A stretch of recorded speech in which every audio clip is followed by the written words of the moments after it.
get a drink and also a coffee, I think. Get a coffee. Decaf coffee, mine. Decaf coffee.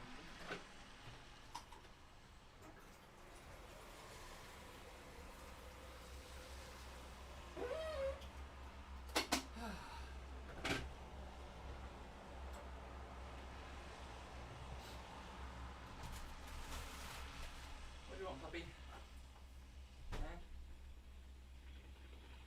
What do you want, puppy?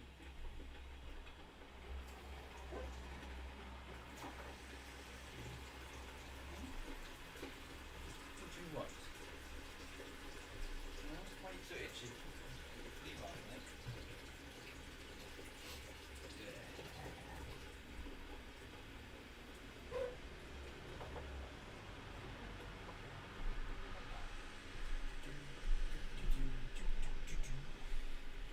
Bugger, what have I done with the bottle of squash? Where is it? Hang on a minute. Bear with me just one moment, please.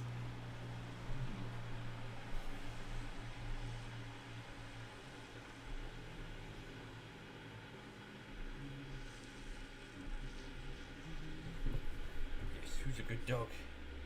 Are you a wet dog? Are you full of energy? You've just gone for a walk, you're covered in rain? Yes, you are covered in rain. Who's a good dog?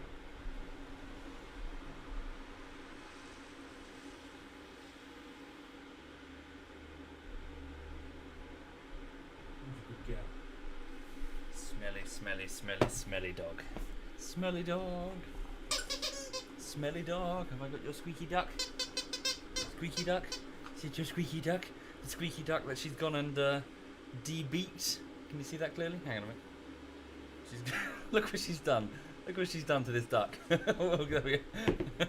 You don't like that duck? Yes. But you do like that duck. Yes. Who likes that duck? What's that duck? What's that duck? Fetch. Did you fetch the duck? Fetch. Or just look at me? Fetch. Good girl, yes. Fetch the duck. Sofa? Oh, you're supposed to... Oh, rubbish dog. Hang on. Oh! Fetch. This dog is clueless sometimes. Right, okay, good evening folks. I'm sorry, bear with me just one moment. I'm just getting set up. I figured I might as well pop the stream on anyway so you can see Lulu. Right, just taking some ibuprofen because my head is hurting quite a bit actually. Right. Okay.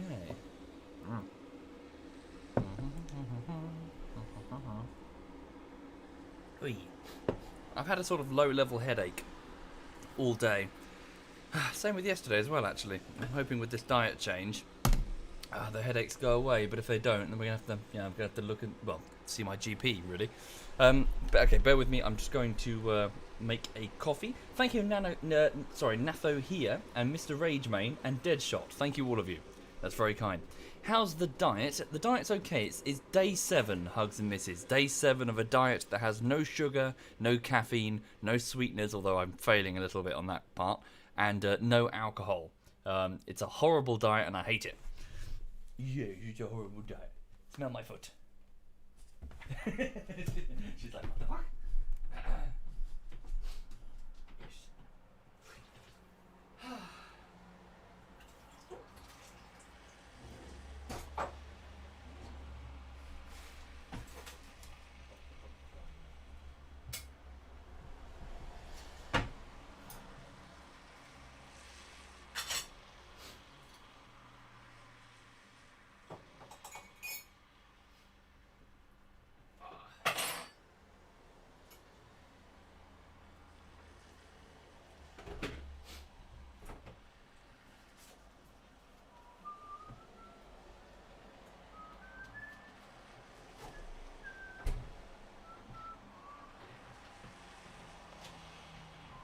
What you want?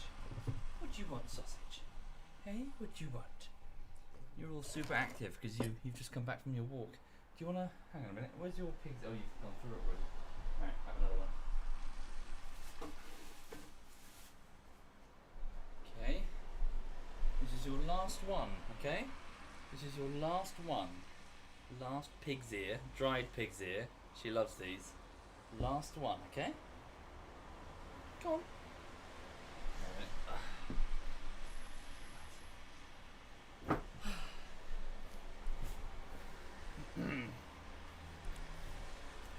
Okay, putting on the headset. Hello, good evening, everybody. Hang on a second. So I'm just got myself a coffee. It's a decaf coffee. The point of which I still don't understand. It's supposed to be for the taste, I guess, but well, it's better than nothing.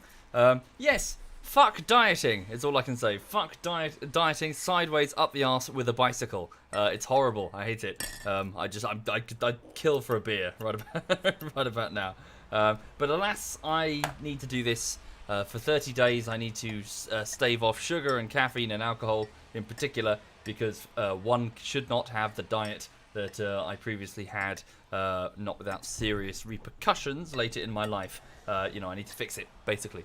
Too much sugar. Way too much sugar. And the caffeine it just was a gateway to the sugar, really.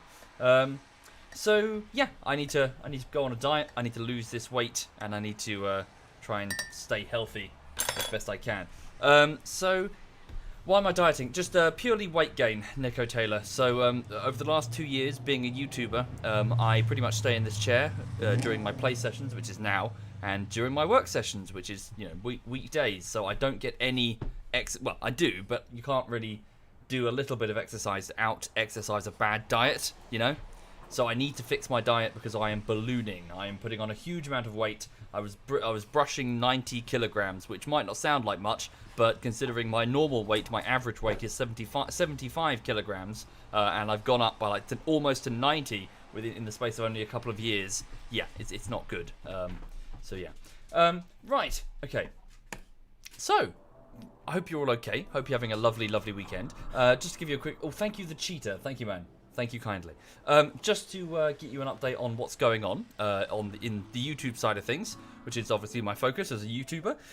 It is the end of the 3rd week of work on the latest YouTube video, which is a chapter of a video essay series that I'm working on. The series talks about DayZ and all of the elements that made DayZ so successful in 2012. And it's a 10-parter, and I'm working on part 10. So I'm working on the final part. So this is the 3rd week of work on that front. Yeah, I did some work earlier this morning. So far, so good. Work just kind of continues, and yeah, I'll have it to you as soon as I can. But obviously, there's just lots of stuff to do.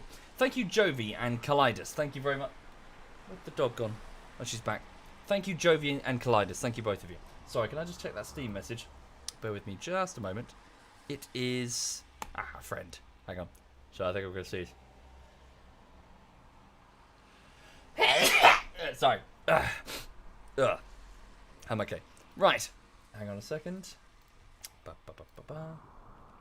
Right. Sorry, what was I saying? So, yes, YouTube is all fine. Just work continues. Thank you, Sunsig. Thank you very much, Sunsig.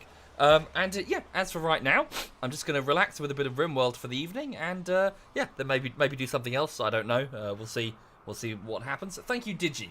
Thank you, ZF Digi. Hi there, man.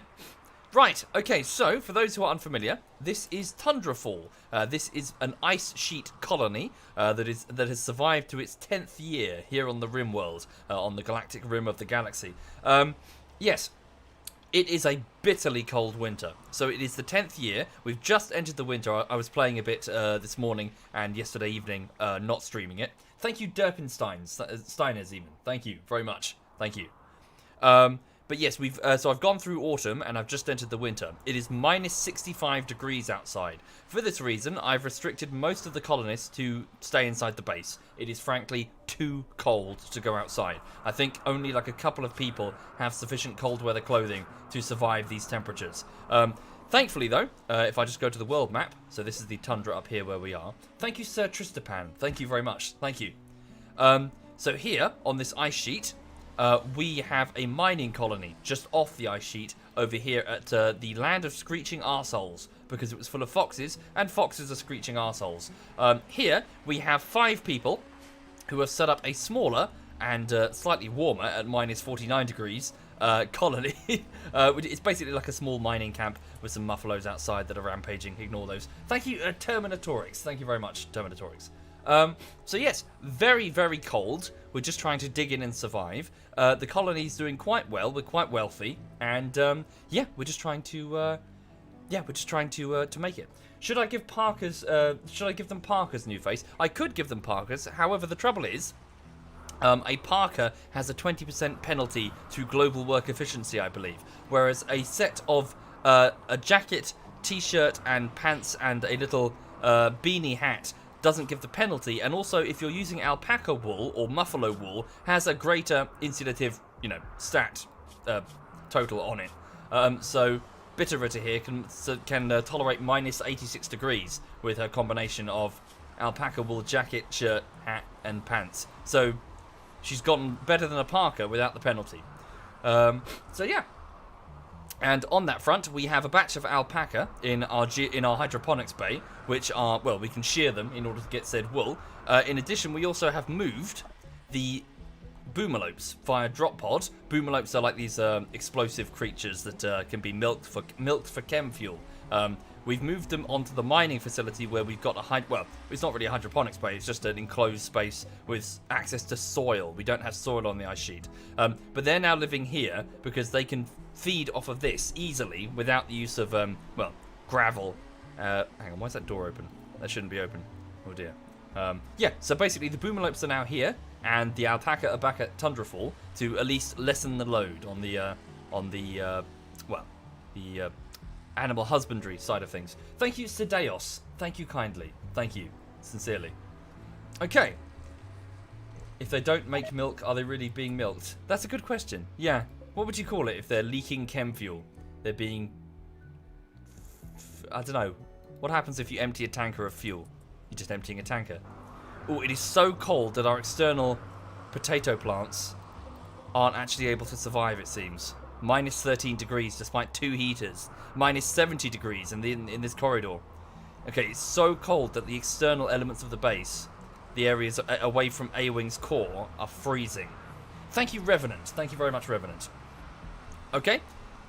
There's not much for it but to bear it as best we can. We have lots of rice, and we have a backup storage... well, we're going to have a backup storage of potatoes. So food-wise, we're okay. We just need to weather this bitterly cold winter. Unroofed corridor? No, it's completely roofed. See? It's roofed, but it's still minus 70 degrees. Because obviously it's flanked on both sides with a single layer of brick wall, so it's freezing.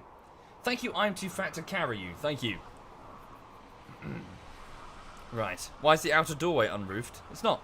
It's all fine. It's all completely sealed in. Okay. Thank you, Cat Chicken. Thank you kindly. Thank you.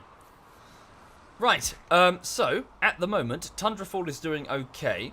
We have a number of suits of power armor that are being manufactured, which is quite handy. Jen recently has a good suit of power armor, or has had a good suit built. Yellow has also now got a masterwork set of power armor, and we're basically having Vassal and little Miss Hixie, our 2 crafters, so our 23-year-old little Miss Hixie, the space refugee, and Vassal, the 34-year-old psychopath with 1 arm. They're both working together to manufacture weapons and equipment. We are, however, going through our components and steel quite quickly.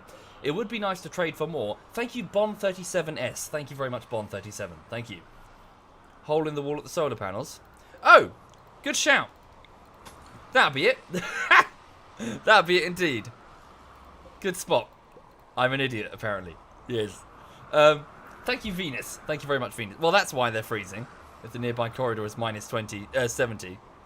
So, hang on, it's the night shift. It's 6 in the morning. Well, the day shift's about to wake up. Where's Fellfire? He's the night builder. Can you go and fix that hole? Oh, we're losing the potatoes too quickly. Who can do some building? Jen, you can do building, can't you? Jen can do everything. No, she can't. Oh, no, we don't have the slate blocks, I see. We don't have the bricks to patch that hole. We've got quite a bit of limestone, though. Let's make let's just patch it up with limestone. Just get it sealed so we don't have this hassle. Fellfire, I don't believe, is suitably insulated in order to survive the cold, so you better be quick. Will I ever play Squad Zombie mod with viewers? No idea. Honestly, there's no plan, Derpurus. I just play whatever I fancy. No plan. Thank you, Glim. Thank you very much, Glim. Thank you. All the same, though, the corridors are sealed minus 26 degrees, so it's not really going to solve the problem. Thinking about it. Hang on, just going to sip this decaf coffee.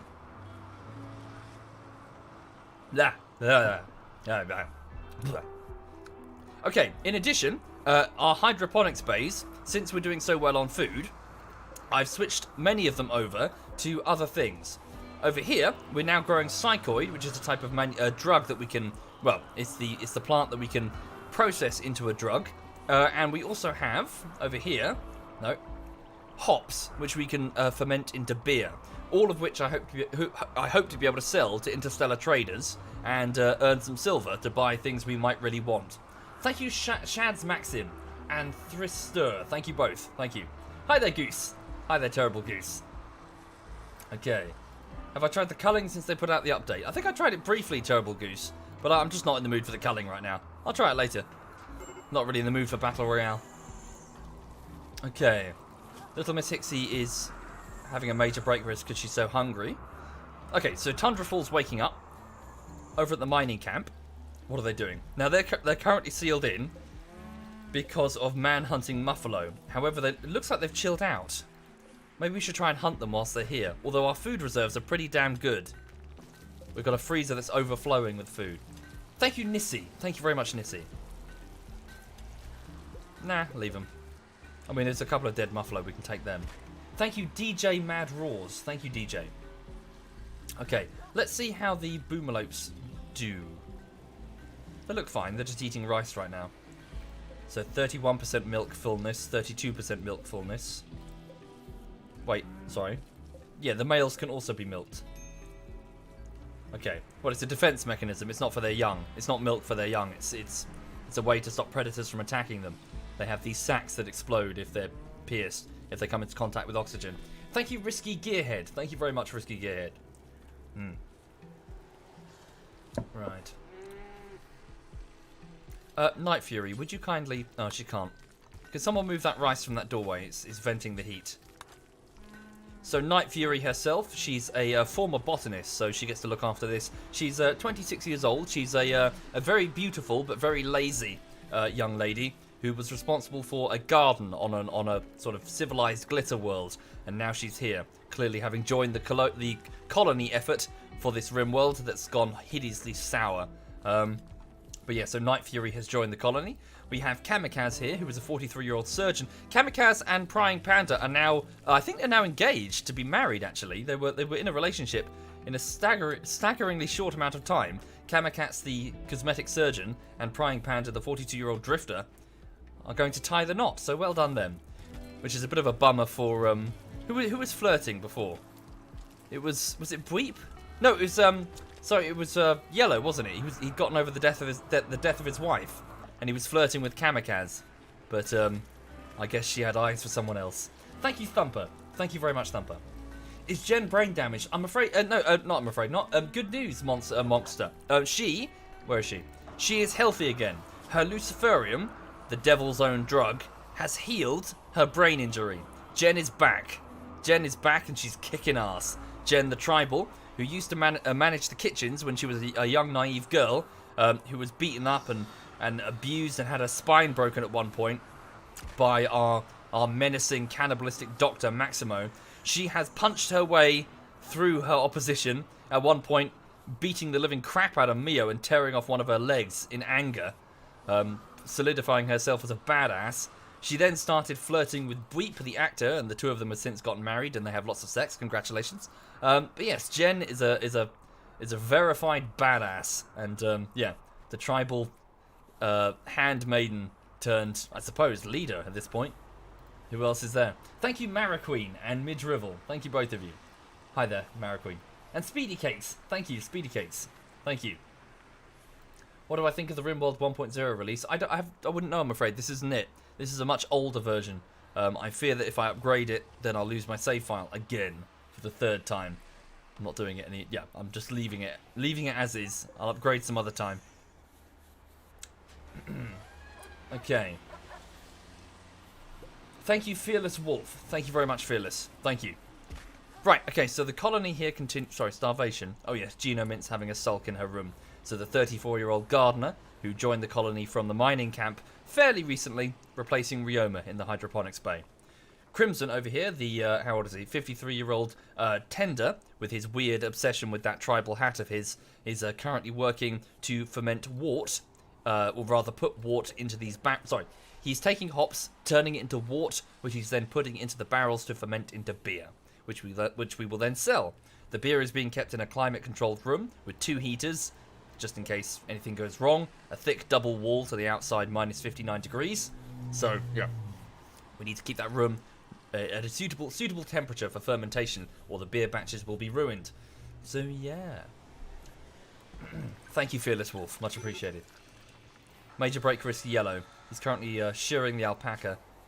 He's been in the wars, I tell you. I'm considering giving him Luciferium, but I don't know about that.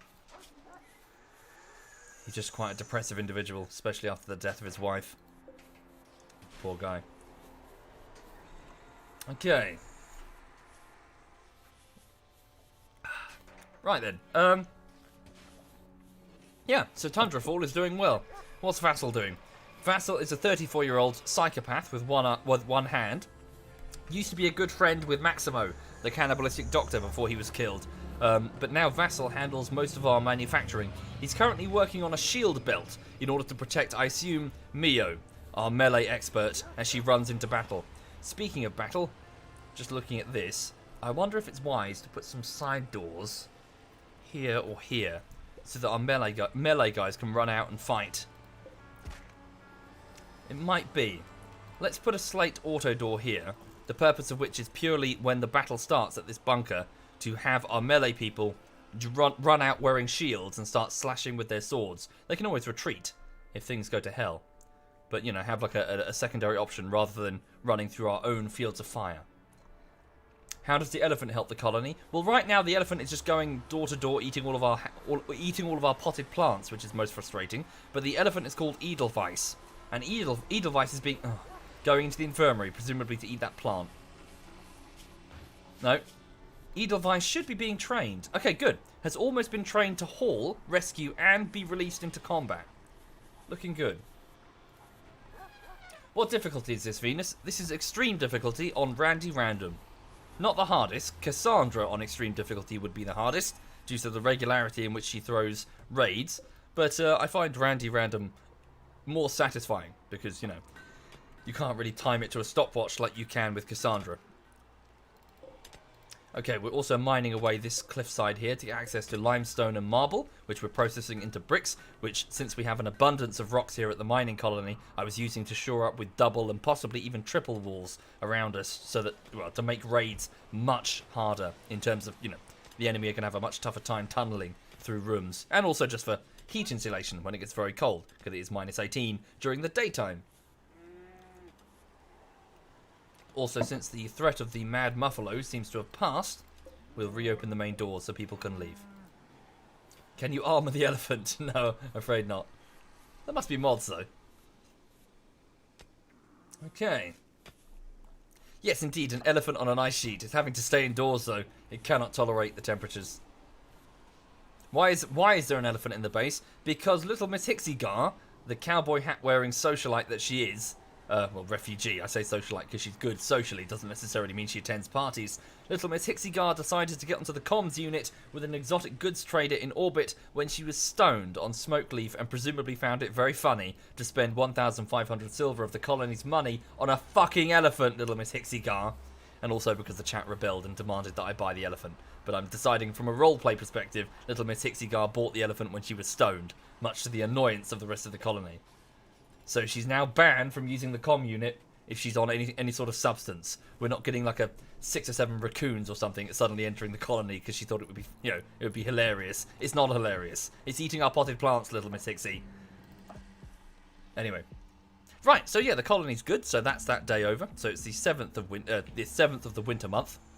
There are 15 days per month, so yeah, just churning our way through the winter. It is minus 63. It's also a volcanic winter, so there's lots of dust in the atmosphere, which is seriously reducing the temperatures and also the output of the solar panels. So, yeesh.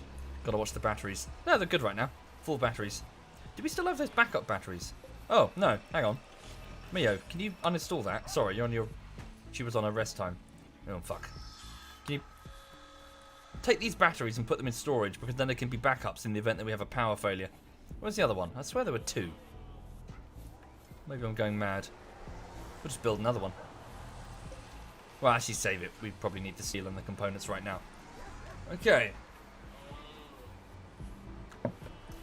Digi says, how did I set up the subscriber participation in Warhammer? Oh, quite simply. When I'm in game, you can just rename the units, the towns, or the generals, and I just put it to sub-only mode and ask for volunteers. Simple as that.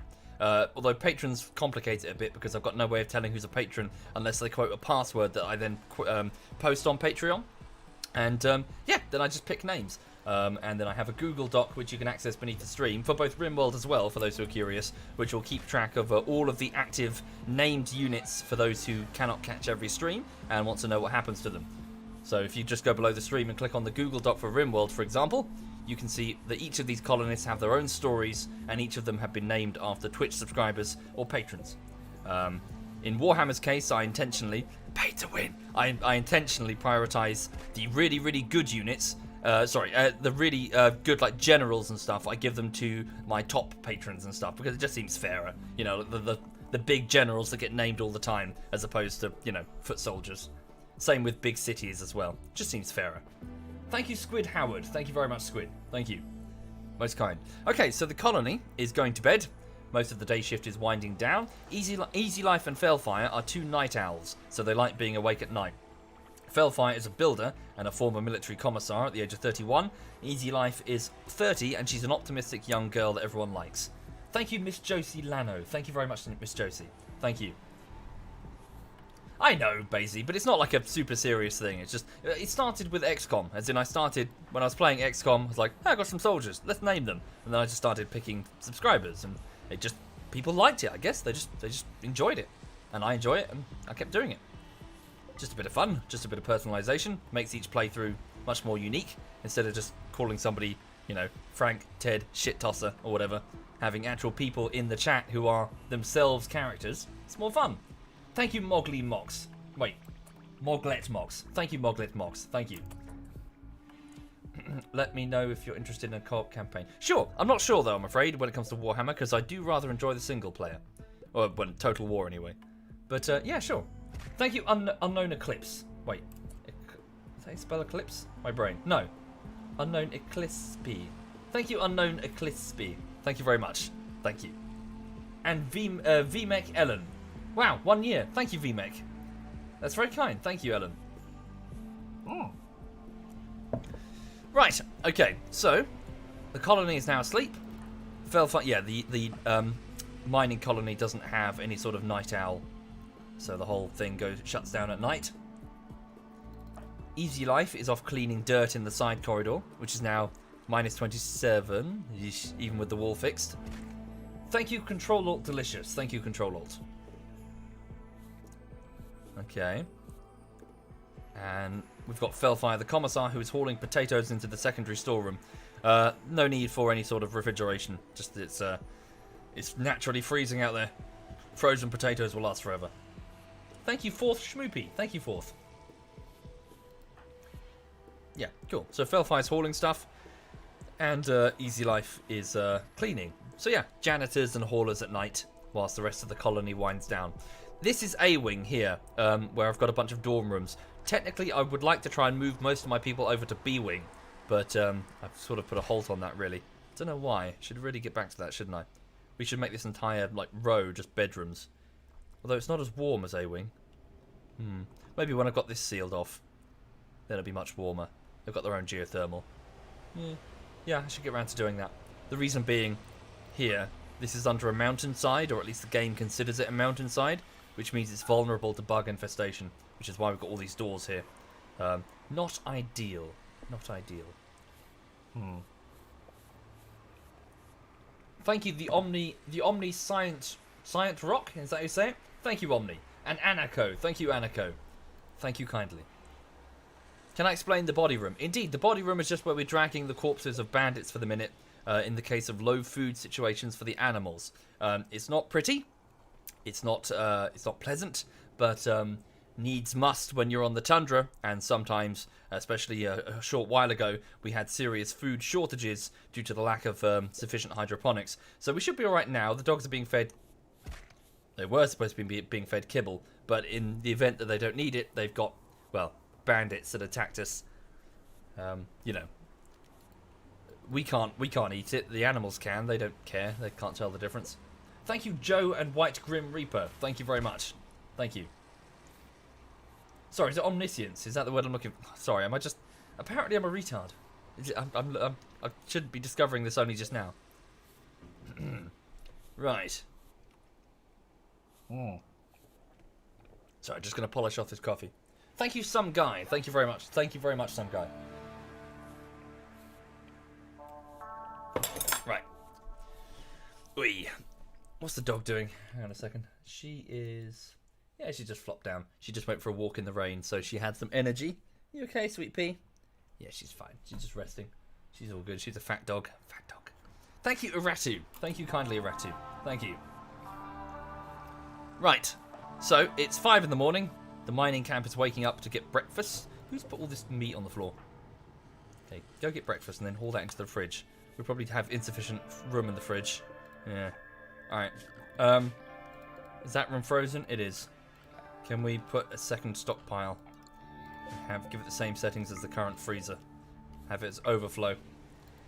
Better that than to lose food, eh? Thank you, A Profile. Thank you very much, A Profile. Thank you. Yeah, I see. We've butchered some muffalo. Let's suspend the butcher creature's job so we don't burn through in all of our storeroom space. Where's Praying Panda going? Oh, he's off to Stargaze. Now, can you guys deal with that? We need this hauled away. So, Prying Panda the Drifter and Kamikaze the Cosmetic Surgeon. I'm just going to store that properly in the freezer.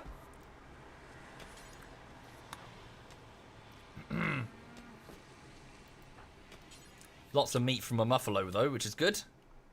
Lots of meat indeed. We probably need to improve the defences of the colony. Oh yes, rearm that trap.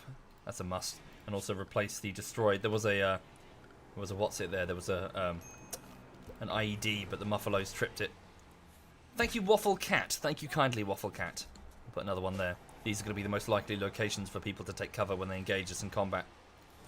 So if we intentionally put traps there, then that will remedy that situation somewhat. Could you work on that as a matter of urgency, please, Prying Panda? And someone reinstall this turret to be a little bit closer. Hi there, SoFly. Yeah, indeed. Just relaxing, enjoying the weekend here. Did some work this morning. It was good. It was productive. I was supposed to do more chores than I actually did. I went for a nap in the afternoons. I'm just finding that every day this week I've just needed to go and have a sleep in the late afternoon because I'm just so tired. Just with no sugar and caffeine, it hits you so hard. It's really amazing. Like I just feel so drained. Come like 3 o'clock, I'm like, oh my god, I can't keep my eyes open. Thank you very much, 13 pen me. Thank you, 13. Thank you. What happened to the turrets? Where? What, the mining camp? Well, we only had 3. We had a bunch in this courtyard here, but they got destroyed by a raid. I haven't replaced them. Instead, I just sealed the courtyard and hoped that, well, we don't get any sappers. Why no caffeine? Well, I figured I should.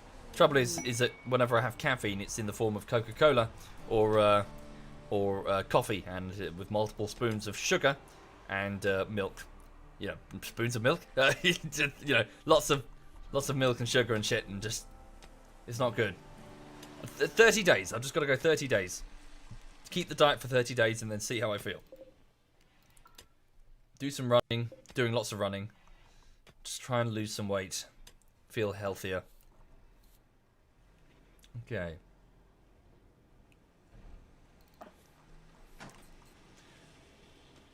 Would I like it if they added trucks and APCs to the game? It depends. The game... Oh dear. Part of the roof has collapsed. It's fine. The game is about a personal sort of drama and people forced into making difficult decisions in stressful situations. It's not really about its individual mechanics, like does it have ray guns or whatever. So I would argue I'm for whatever forces me as a player to make uncomfortable decisions for the sake of their survival.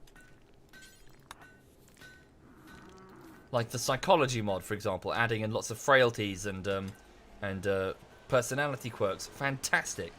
I think that got formalized and added to the proper RimWorld, didn't it?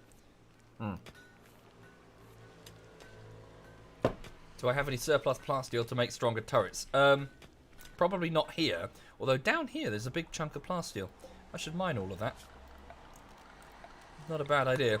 Stronger turrets would be very useful. We should also get these turrets surrounded by their own sandbag defences and make them more numerous, that's for sure. Thank you, Weed Bird. Thank you very much, Weed Bird. Much appreciated. Okay.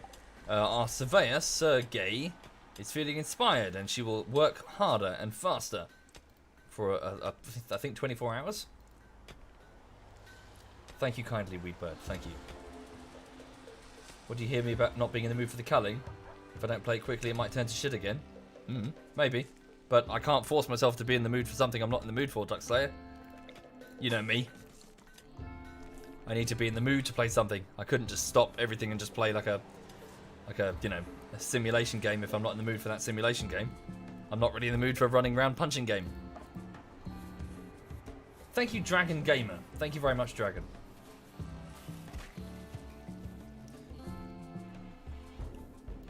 Okay.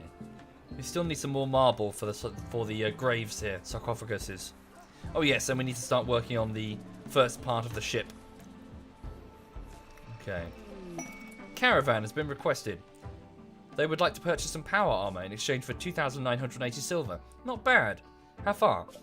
Oh, Jesus. Good lord. You kidding me? That's crazy far. They would like to purchase power armor.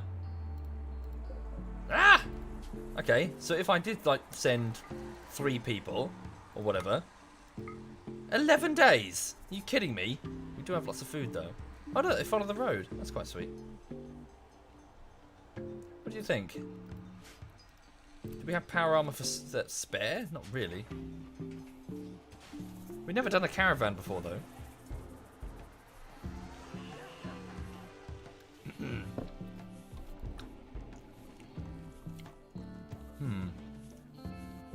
Trouble is, we've got lots of regular meals. We don't have pemmican. Nah, I don't think it's worth it.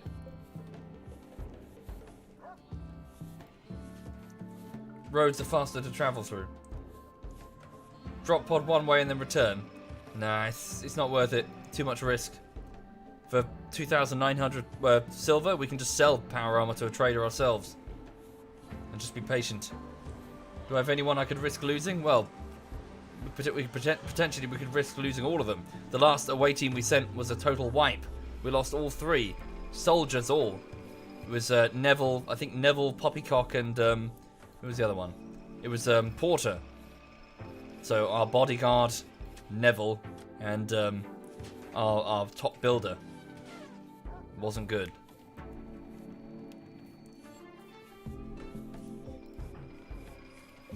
Nah, no sense in it. Prioritize our own colony survival first.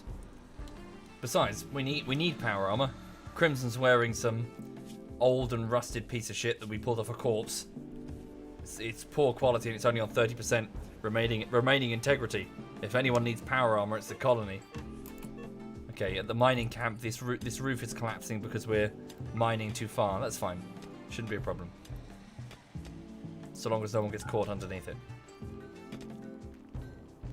Bad experience with caravans. Well, I haven't actually done one, Mr. Emu. We're on a tundra. I haven't really been in a position with shit tons of food to freely move from place to place. It's a desperate, you know, dig in for survival situation. I mean, now this is the most food I think we've ever had, and even then I don't have pemmican, so it's not going to survive. Only if it's kept refrigerated, which it won't be if it's on the back of an alpaca.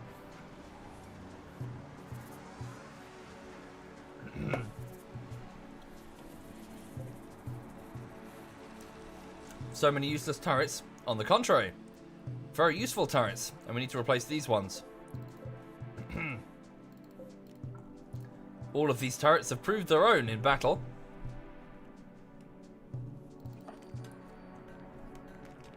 Packaged meals, well, again, requires meat.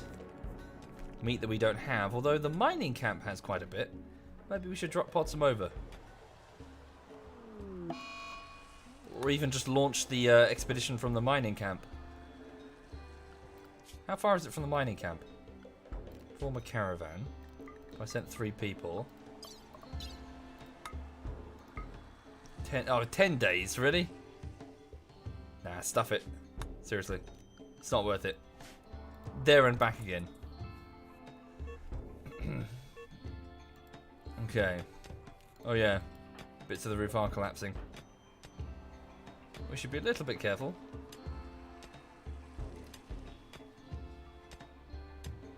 Snipers outrange the turrets. Yes, they do, which is why I turn the turrets off when we face snipers, Empty Null.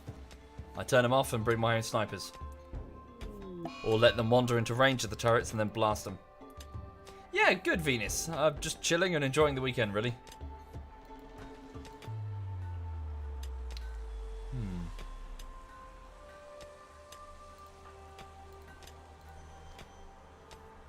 Well, DiCaprio, if it gets, if it gets fucking annoying to the point that everyone keeps spamming it, then why is it stupid?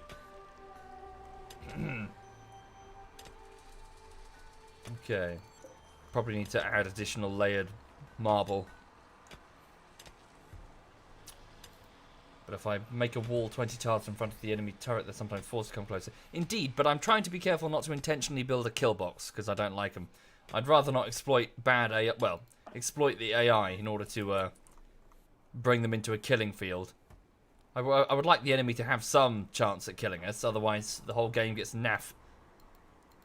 There needs to be back and forth and shoot. Yeah, of course, we'll stack it in our favour as best we can, but I'm not going to build a kill box. At least not intentionally. Okay.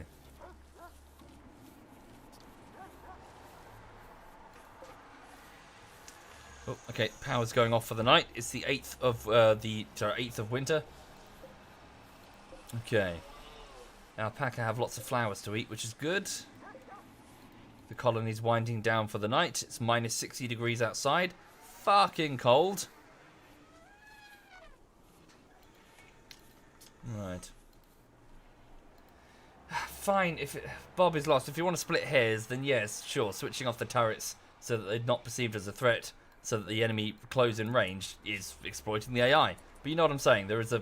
I'm trying my best not to cheese the game and cheat myself out of all sort of complexity in it.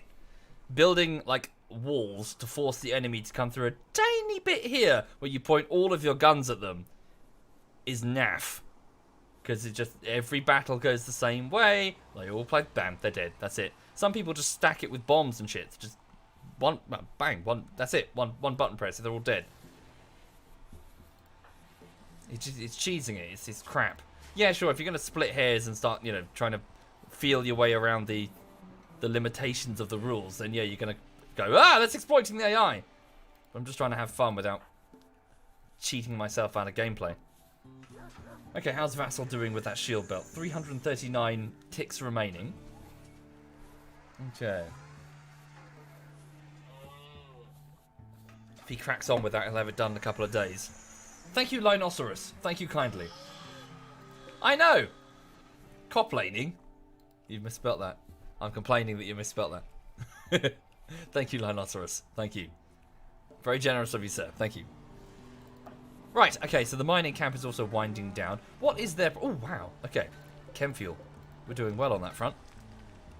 Nice. Okay. Well, let's just keep launching pods then. So what have we got here that we can send? Lots of stuff. We've got lots of marble. Let's just send marble. Okay. Send marble chunks, as many as we can. 300. Nice. Yeah. Load them up. Get them sent.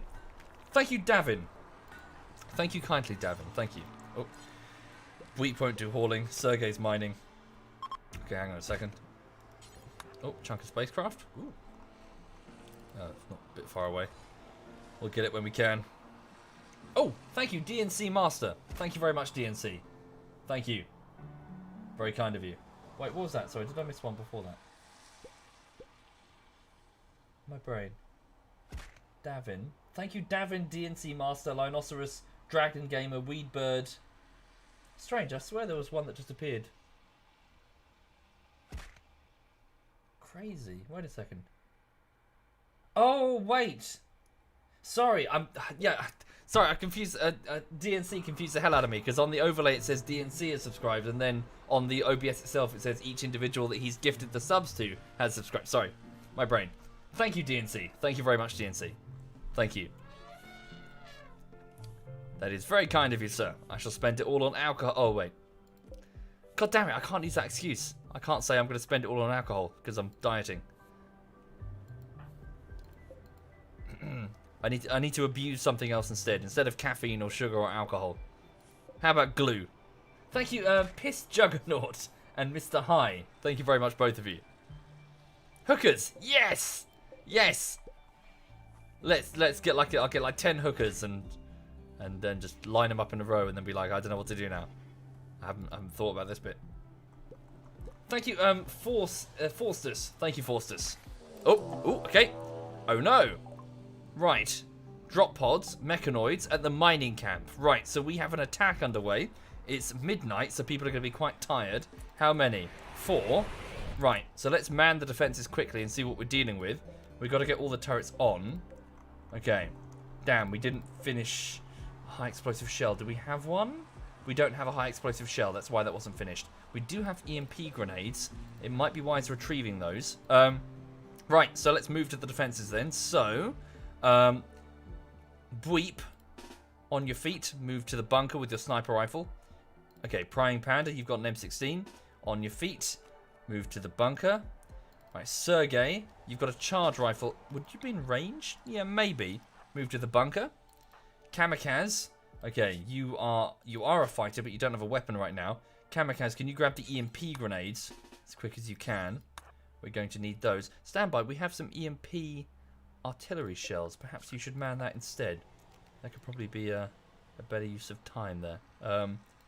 Just put them inside that little bit there temporarily, just so it's under a roof. So after the battle, if we live, we can retrieve them. So, critical priority.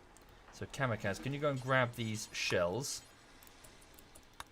Haul those shells to that point and then load this launcher. There's currently a high explosive shell and then we'll fire that first. And then Night Fury with your sword. Actually, sorry, thinking about this. Just sword. Maybe Night Fury, the botanist, should do that. Sorry, let Night Fury handle that. Hang on. Because Night Fury's sword is going to be fairly ineffective. Oh, you can never do hauling. Baka. Alright. Kamikaze has to do it first then. Haul that. Night Fury, you just get to the mortar and fire it. Here we go. Right, so the robot... Okay, so we're dealing with 2 centipedes armed with a blaster and a flamethrower and 2 scythers, so these snipers that will shoot at long range. Not insurmountable, but still a threat regardless. So let's get into position quickly. Wait until the last minute before we turn on the turrets. So Night Fury is moving to the mortar as quick as you can, please. Kamikaze, get the shells. Night Fury, I want you to open up with the high explosive first things first. Okay. Are you on that? Man the mortar. She's on it. It's loaded. 13 seconds until the shell is ready to fire. Please hold your fire. Okay, the scythers came in quick. Wow. Okay. Wait until they're close. Okay, they're in. Here we go. Right, now activate the turrets. So Bweep, who's aiming with a sniper rifle, don't be him. Sergey the surveyor, activate the power switch. It's on. Take cover carefully. Continuing get right. So all the turrets are now firing, apart from this one for some reason. There we go. Okay, the scythers are firing their charge rifles. Very powerful snipers that will kill you in one hit if they hit something vital. Okay, what's Kamikaze doing? Kamikaze, now that you've hauled that, can you please retrieve this good assault rifle and then return to the bunker and fight with the rest of them? Okay. High explosive shell is ready to fire. Not there. There, please.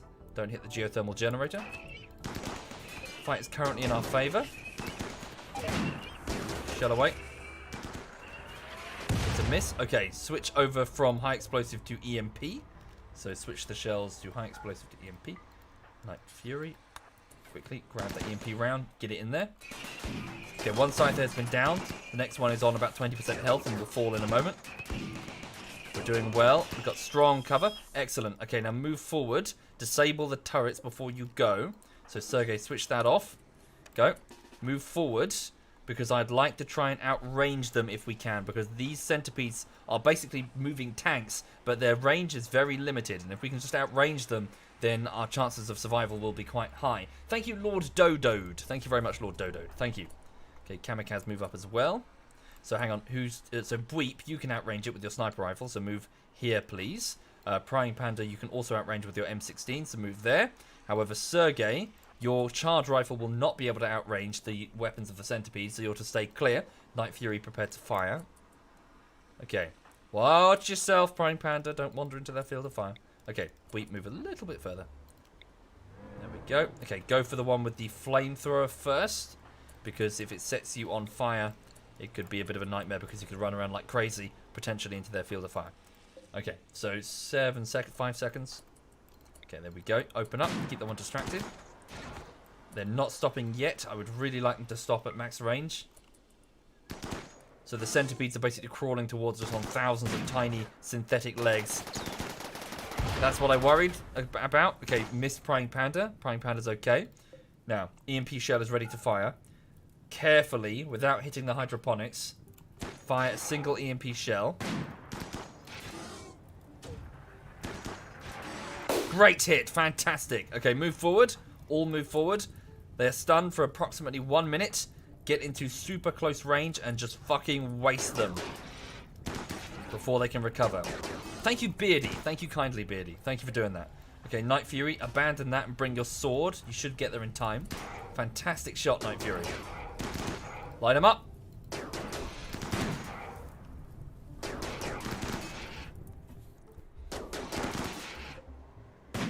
Very good.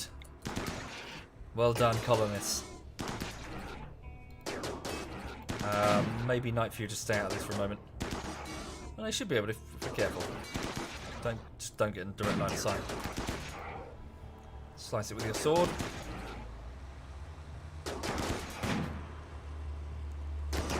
Very good. The mining colony is A-OK. Okay, they're still alive, finger quotes, for a synthetic life form. Okay, please queue up, but basically just rip their power source out.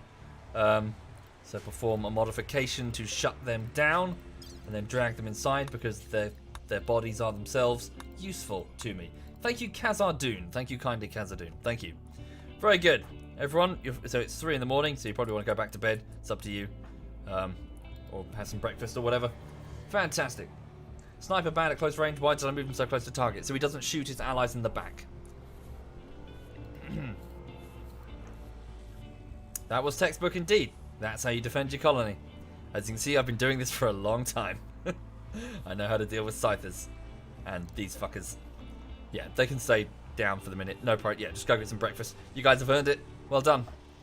The mining colony lives. Over at Tundrafall, things are much quieter. The night shift continues to truck along. Oh, a chunk of spacecraft. So, at least the cryo ship landed far away, all the way over there. Okay. Easy Life and Fellfire are just working the night shift. Easy Life is cleaning. And Fellfire is hauling steel.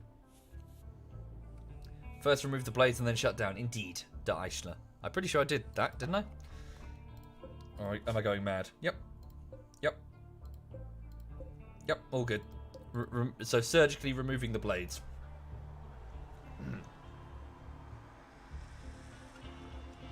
My northern doors at Tundrafall are still on lockdown. Yes, I believe they are. It's too cold to go outside. Technically, they should all be on lockdown. I must have forgotten to do those ones. Yeah. Oh yeah, I left those. Yeah, sorry, we had people working on the turrets. That's why I left it open. Okay. Indeed, Dragon Gamer makes the soldiers stand a bit far from the attackers to not get hurt. A few seconds later, he moves them closer to the attackers to exploit the 60 seconds of EMP stun that we had bought with that shell. We can close for super close range in order to just unload with very little chance of missing. And of course, I moved Weep closer despite having a sniper rifle because I didn't want him to shoot any of his allies accidentally. Thank you, Gold Gamer. Thank you very much, Gold Gamer. Much appreciated. Would it be safer to turn them off first and take out the blades? I believe if you turn them off first, you cannot retrieve the blades. They become corpses, like this one here. Wait, like this one here. It's dead. When you shut them down, they become dead. You can no longer surgically remove the synthetic blades because they are technically alive. They're... Oh, herd migration. Muffalo. Hello. What's that body there? Must be a bandit. It's just a bandit. Froze to death, maybe? Yeah, extreme hypothermia. Oh, and a mortar kill there. Oh yeah, we had a mortar attack. Well, the Muffalo just passing through. Honestly, we got so much food. Let's not harass the Muffalo. Let them go. We could use a mortar on them, but we don't have the shells. Ooh, we have gold. We need to send that back home. Definitely. Okay, nice. And each time we milk the boomalopes, we get 20 chem fuel. I believe it takes 25 to cover the distance in a drop pod. So with the boomalopes here, we can generate lots of chem fuel and ship steel, bricks, gold, whatever we need back to the main Tundrafall. Because obviously, being on a tundra, they don't have much by way of chunks, bricks to actually use to build stuff. Have I played Overwatch? What did I think of it? Yeah, I did. It's all right. It's okay. It was it's all right. Wasn't that psyched about it. Still play it from time to time when I'm in the mood. A bit overburdened by loot boxes. Be nice if it didn't have them. Okay. Right, Vassal's continuing to work on that shield generator. The mining colony is awake now after the adventure last night. The turrets are all off. Everything's good. Night Fury's off to dig some steel. So instead of working in the botanical garden over there. Kamikaze, the cosmetic surgeon, is off to do some cleaning. Sergei's already mining, the surveyor. No. Prying Panda is off to make some kibble for the dog. Unfortunately, we only have one. We had 3, but the others were killed by various predators here at the true tundra. Is my comms console disconnected?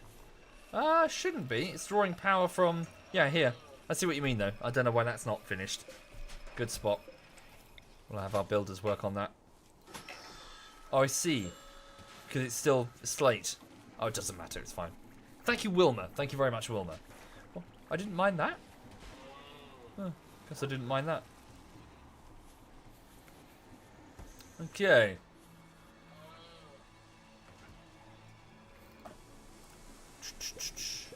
Thank you, Akara Vect. Thank you, Akara. Okay, who can I actually have shut these down? Because I would like to bring in the bodies. Wow. Ooh.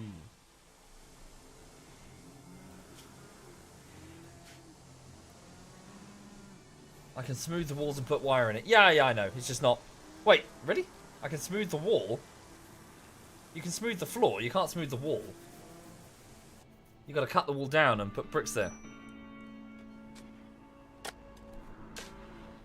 Okay. What's Breep doing? Breep, can you modify these? Do you have sufficient skill? I can't even remember what skill it is. Is it crafting? Maybe. Thank you, Hoot. He's crazy. Thank you, Hoot is crazy. Oh, you can smooth the walls on a new patch. I see. Yeah, that's not a thing here. Oh, no. Shit, Jen. She needs her Luciferium. Quickly. Run, Jen! If she doesn't take Luciferium, the drug will tear her apart. Well, the nanites, there's nanomachines, it's not a real drug. Oh, I see. I wouldn't know, I'm afraid. This is from August 2017, this build. Thank you, GLXBLT1141. Thank you kindly, GLX. Much appreciated. Thank you. Okay. So Jen takes a dose of Luciferium, the devil's own drug, massively enhancing her own biological abilities through military nanites at the cost of, well, lethal withdrawal symptoms. If we ever run out, Jen dies. Unfortunately. It was we had little choice. She was brain damaged. It was either that or well, live as a vegetable. We figured whatever life, whatever time we could buy with her and her husband was probably worth it. Because, you know, who knows how long we're going to live on the tundra. Thank you, Born to Die, and Smoky Cat. Thank you, both of you. Thank you. Okay. Yep, if you can modify away, please, Bweep. Did he fail to remove the blade? Maybe.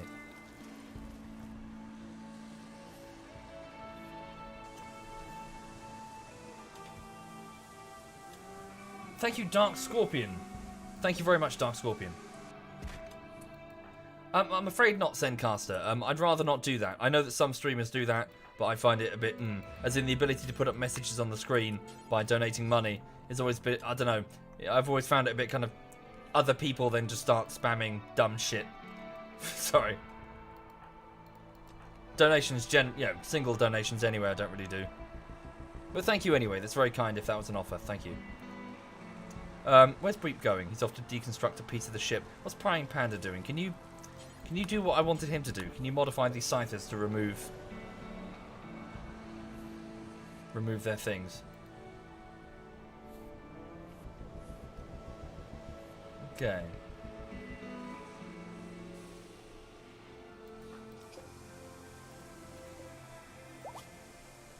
Stubbles, one of our huskies, has given birth. Oh yeah, we've got so many dogs here, we should just send some over to the mining colony. Assist with all the hauling, if we need them. Yeah. The animals are just breeding. Okay. Right, so it's 3 in the afternoon. Why is... Oh, Easy Life's on the night shift, it's fine. I was going to say, why is Easy Life still asleep? Okay, the alpaca are eating. Rare thrumbos. A herd of thrumbos have wandered into the area. Ah. Nice. Thrumbos are sort of unicorn rhino type things. They hit really hard. You've got to be very careful if you're going to take them on. To be honest, it's not worth it. Thrumbo horns are valuable, but they are so dangerous that loss of a colonist is very... It's not a... it's a common event. It's not worth it. It's not worth losing a colonist over for a bit of ivory.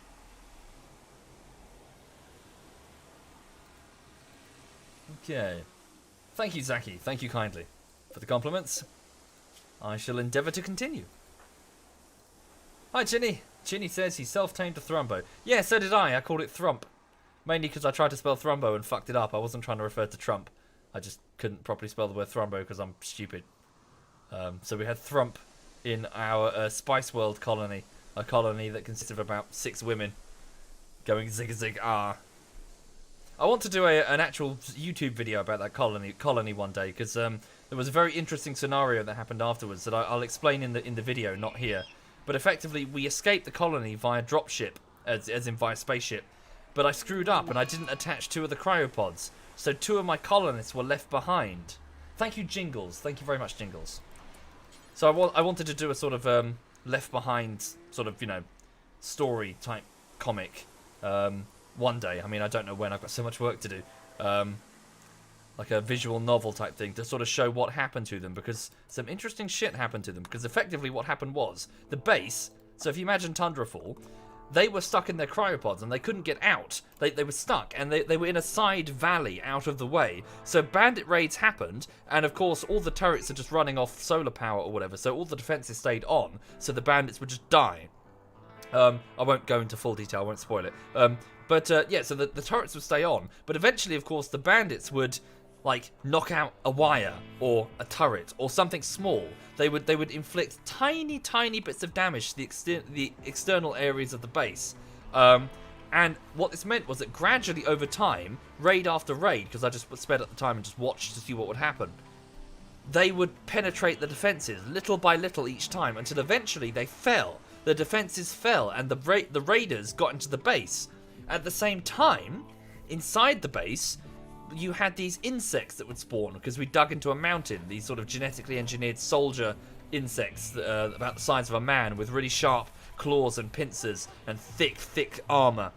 Just natural hide that resists bullet fire. Anyway, so as a counter, we had a series of passive defenses in the form of these IEDs, incendiary IEDs, that were mounted into the walls and the corners of the various rooms. So when an infestation was encountered, the room would be set on fire. Very Walking Dead, very, the Center for Disease Control sets the air on fire. That's effectively what we did. So inside the base, these infestations would run, and then of course the air would be set on fire. Superheated air, about 1,000 degrees, burning because all of the furniture was intentionally made out of wood to try and make the biggest fire possible. Oh, Yellow's having a tantrum. All right, because he's wearing tattered clothing. Oh dear. Cake says I'm letting my mouth run off again. It's called telling a story, Cake. You wouldn't know. Stick to singing. Hi, Cake. Anyway, sorry. So the rooms would be burning with superheated air, but part of the strategy of this superheated air thing was to open up the adjacent doors so that the heat in the next room would not climb to such a degree that it would set off the explosives and cause sympathetic fires, right? But of course there was no one left to do that. So room by room, the base would burn as each room turned into a white-hot oven, which would set fires in the next room. Then the next room, then the next room, with no one left to tend to the defences. So what I'm saying is, on the outside of the base, it was a derelict, with raiders stealing everything, and on the inside of the base, it was burnt to a crisp, with everything flammable, every piece of food, every item of furniture, everything that wasn't, you know, plasteel or metal, burnt. And it was in this scenario, about 4 years after the original colonists had left, that the people who were left behind in their cryopods got out. And that's the scenario that they faced. And the question was, could 2 people recover? And that's what I wanted to do the YouTube video on, because it's really interesting to see what happened. Thank you, Whooper. Thank you. But I'm not going to tell you what happened. I'm not going to tell you what happened. But it was interesting as fuck. Thank you, Vic McDwarf and Radil Mundo. Thank you, both of you. And Studi. Thank you, Studi. When's this coming out? 2020. I have no idea.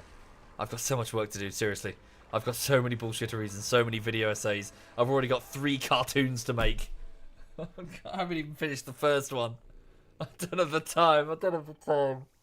I'm trying. Thank you, Lucky Wolf. Thank you, Lucky Wolf. Thank you kindly. Also, hi, Cake.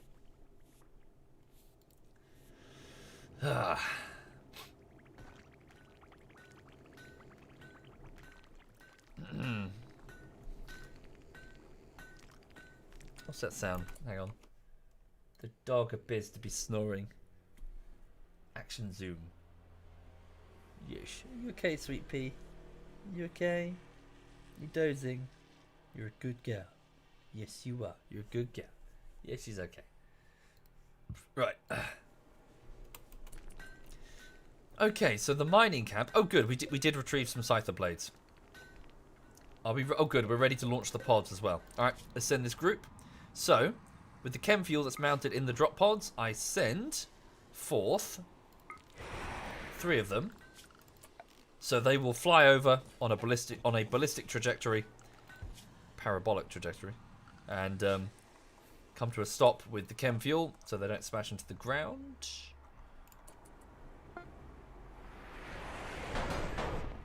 Hire an editor. I am the editor. That's my job. That's what I do.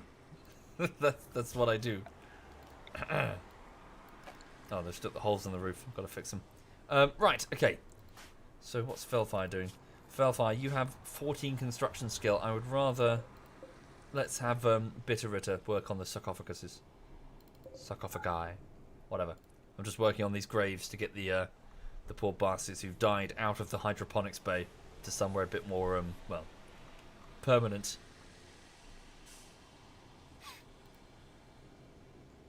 The dogs are eating pieces of the bandits.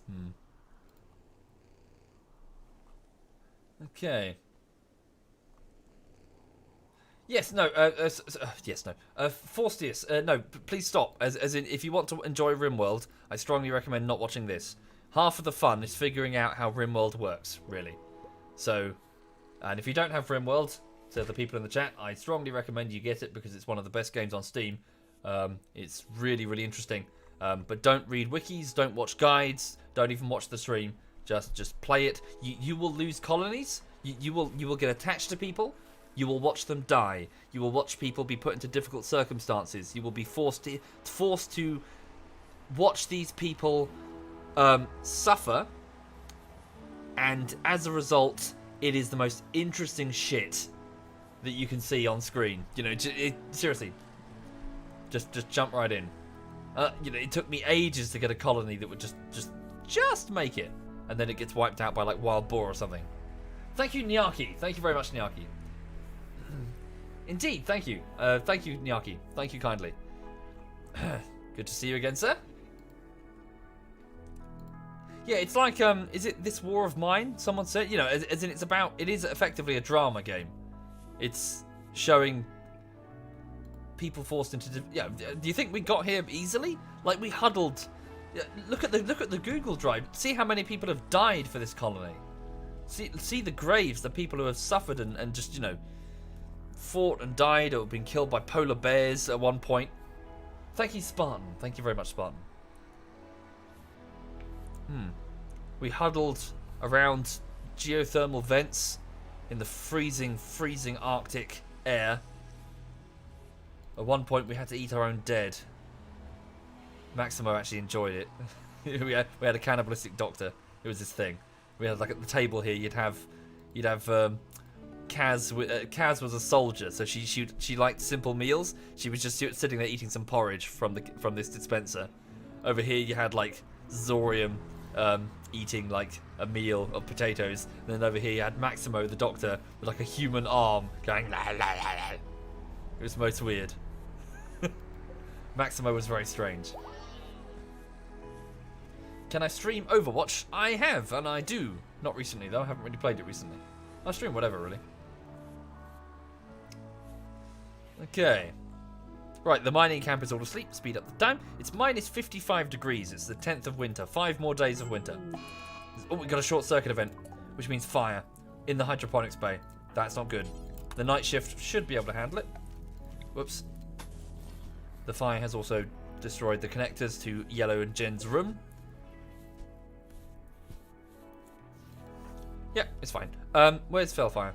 As a matter of urgency, would you kindly fix that power cable? Because that power is powering the heaters in their rooms and it's going to be freezing.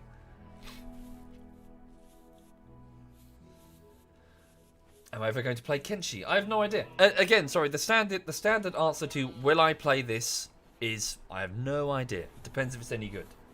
Honestly, it really depends if it's any good. And if it hasn't been released yet, then I can't tell you. Can I? Oh dear, that's not even connected. Yeah, I can't tell you if a game that hasn't been released is decent enough to play.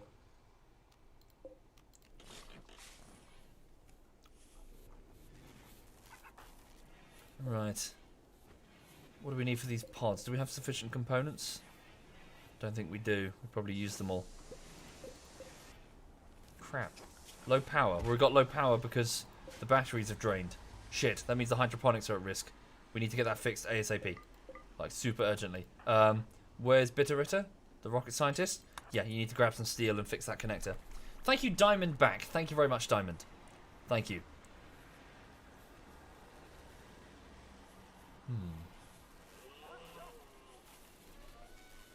Am I feeling better? I'm feeling a bit flaky, Markwin2, but thank you for asking. This is day 7 of my cold turkey diet, and I hate it.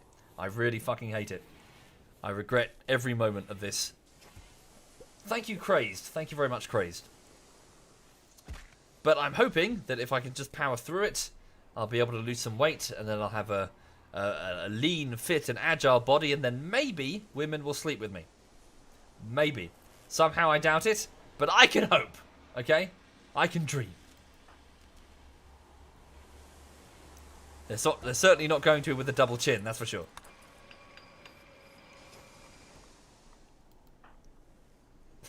Spoiler, you won't.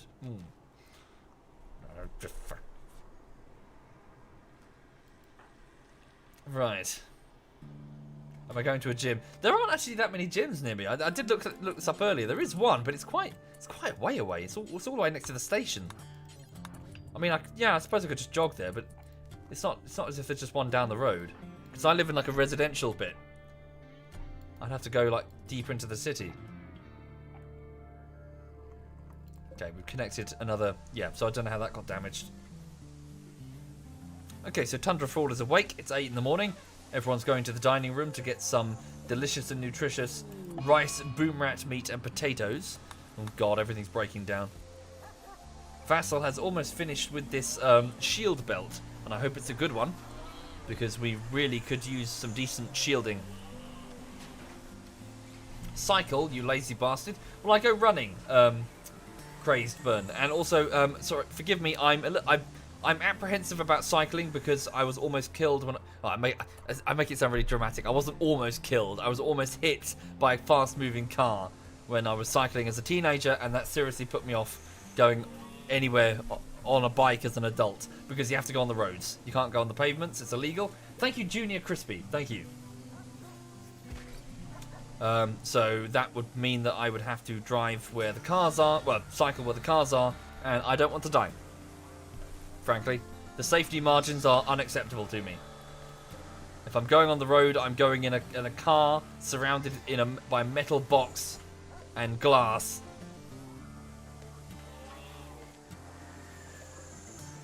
Okay. Am I British? Yep.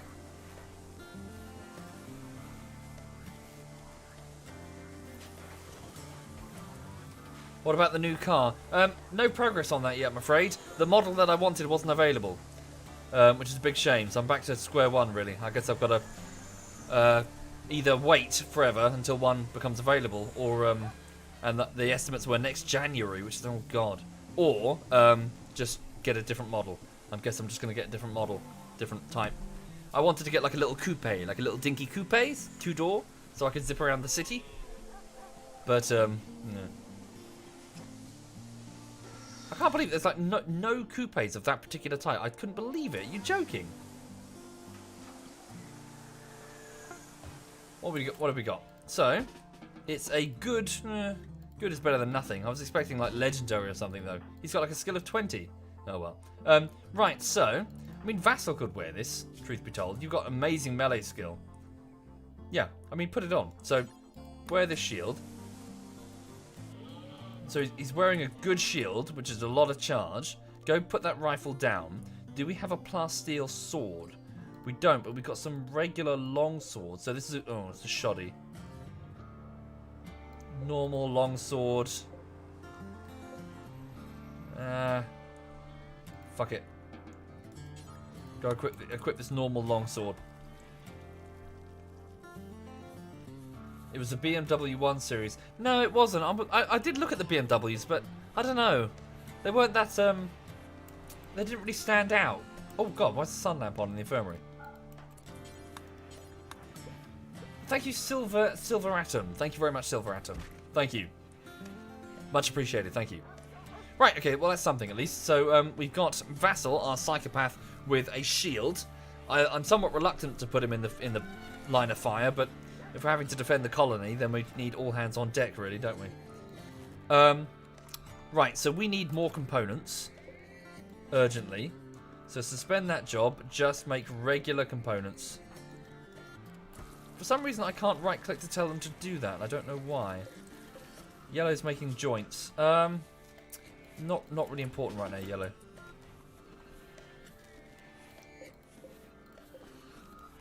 Cancel the individual components themselves.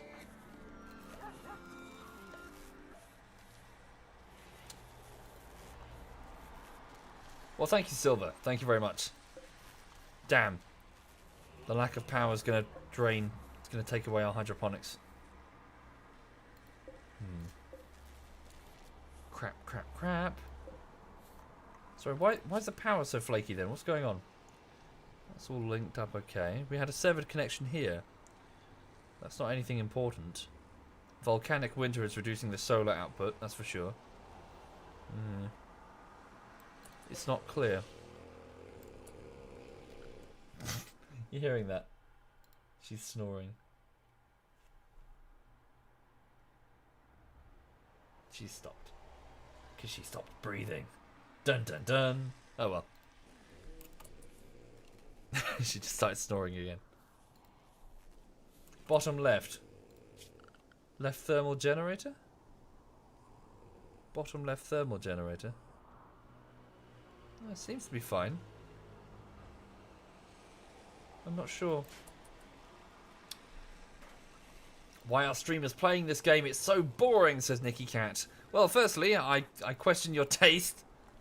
and secondly, you know, people can be interested in different things. Something that's boring to you can be fabulously entertaining to someone else. And this is fabulously entertaining. Thirdly, if you don't have anything good to say, don't say it. Right. Cool. So bitter. Yes, if you could work on the sarcophaguses over here. Maybe we should switch these. Oh, we can't switch them off. Right. No worries, Nikki. It's just, you know, get into a chat room and say, why is it? This is boring. Well, you know, your opinion's your opinion, but it's not shared by others. What happened to Dragonette? The plague. Dragon has the plague. This cryopod is the only thing stopping that plague from killing her. So until we can get some medicine that's capable of, well, resurrecting her post-plague death, she's not coming back. Thank you, Azrael. Thank you very much, Azrael. Thank you kindly. The generator next to the cemetery looks down. Oh yes, good spot. Good spot. I didn't see that. That's it then. That's what's done it. Fuck, and we don't have the components necessary to fix it. Right. Bummer.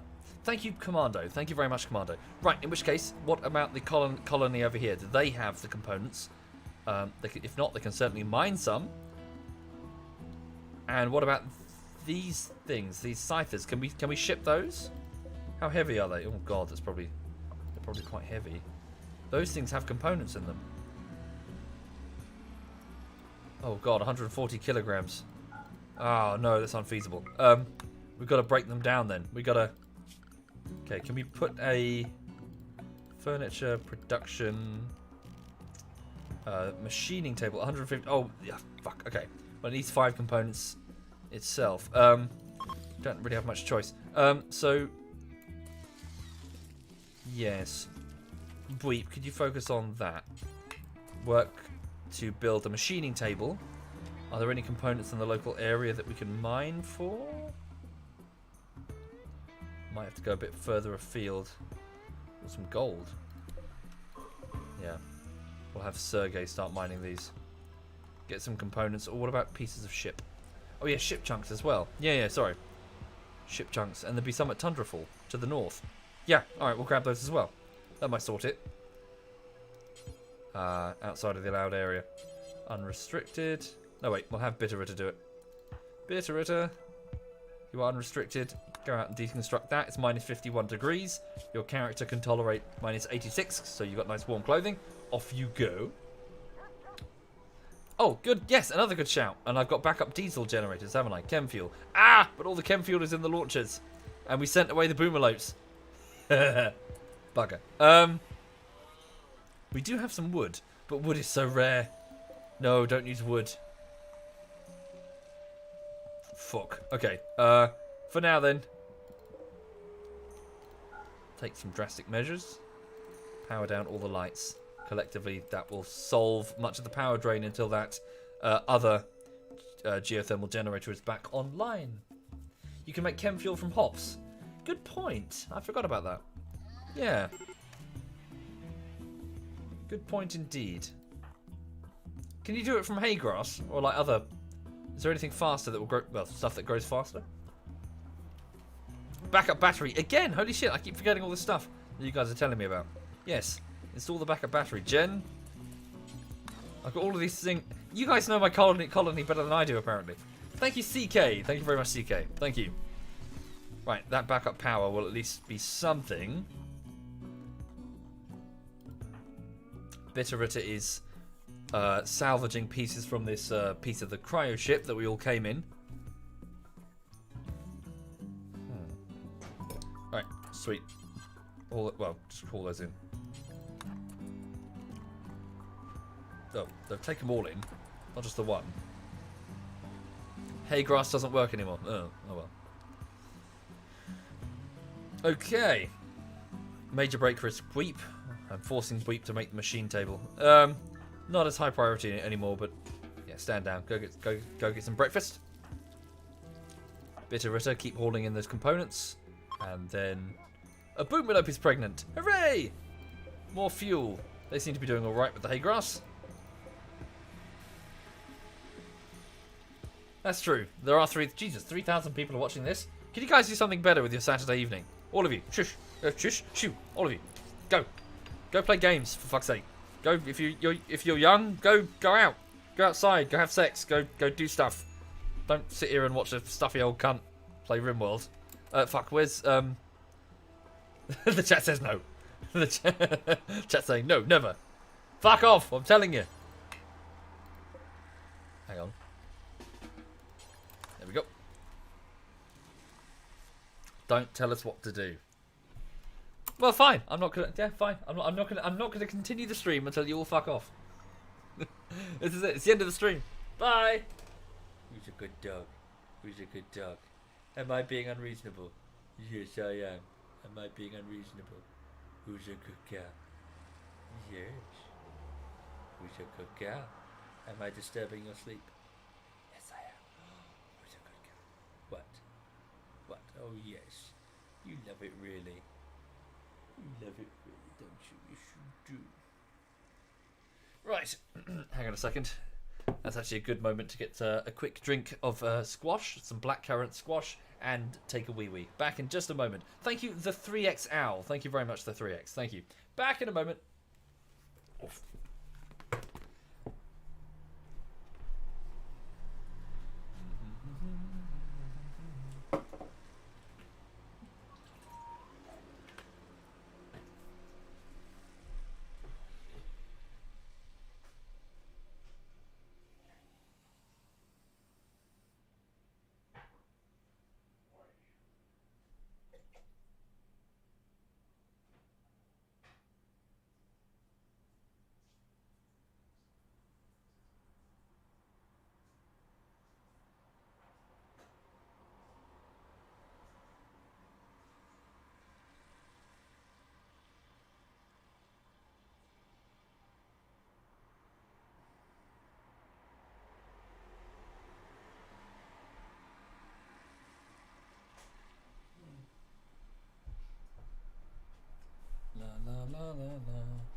Can I get to the curtain without exposing myself on stream? Yes, I can. Just gonna close the window.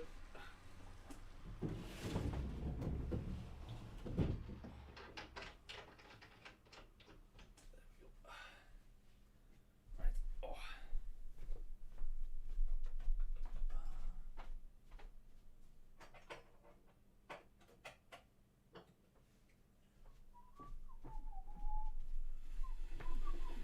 Just putting the kettle on.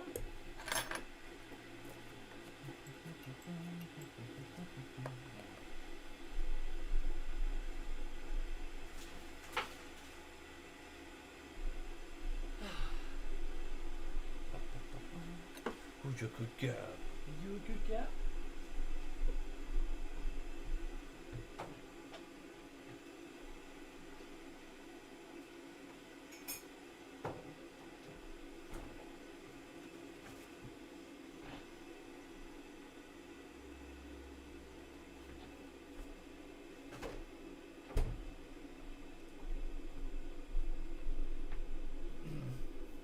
What's the chat saying? Don't get stuck in the bathroom, says Frosty Freeze. I can't anymore because there's no door on it. Well, there is a door, but there's no door handle.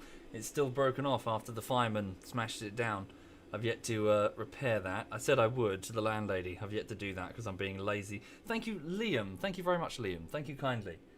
That's very generous. Thank you, sir. Bear with me a moment. Just waiting for the kettle to boil. Have I looked at the Ford Focus new knob? No, I haven't. Fuck off, Soviet, we want Lulu. Oh, fine. Oh, fuck off. Get in there. Fuck you. Fuck you, sir.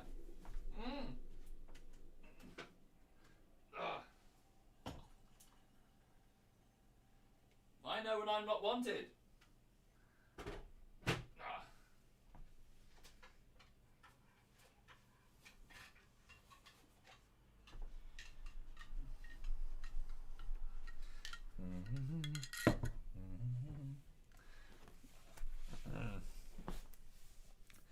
Thank you, Storm. Thank you kindly, Storm. Thank you.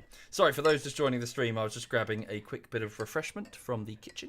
What was that about fireman smashing the door, Charlie? About a while ago now, about 3 or 4 years ago, I managed to get stuck in my bathroom when the door handle, basically, like the internal mechanism just broke into like 7 different pieces, and I couldn't actually get out because it doesn't have any windows, and I live alone.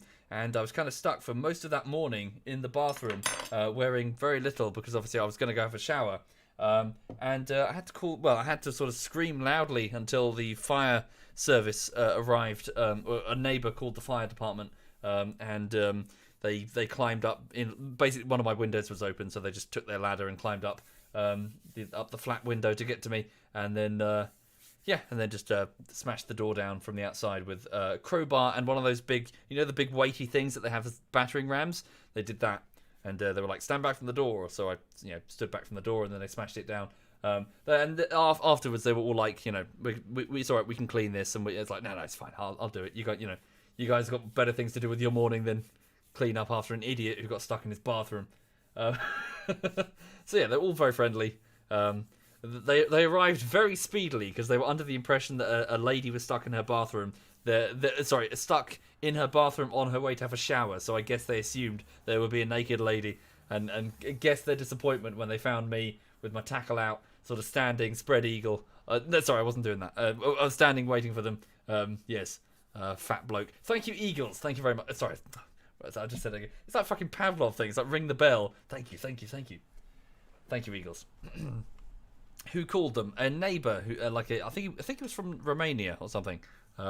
But yes, he lived in a flat nearby, across from me, and he heard me screaming, and then he said that there was a lady stuck in the bathroom. Thank you. Hello, my name is Heinrich. Hello, Heinrich. Have I ever been to Norway? I don't think I have. No, I think the closest I've been to Norway was like Holland. I think that's the closest I've got in that direction. I've been south towards Germany and Switzerland.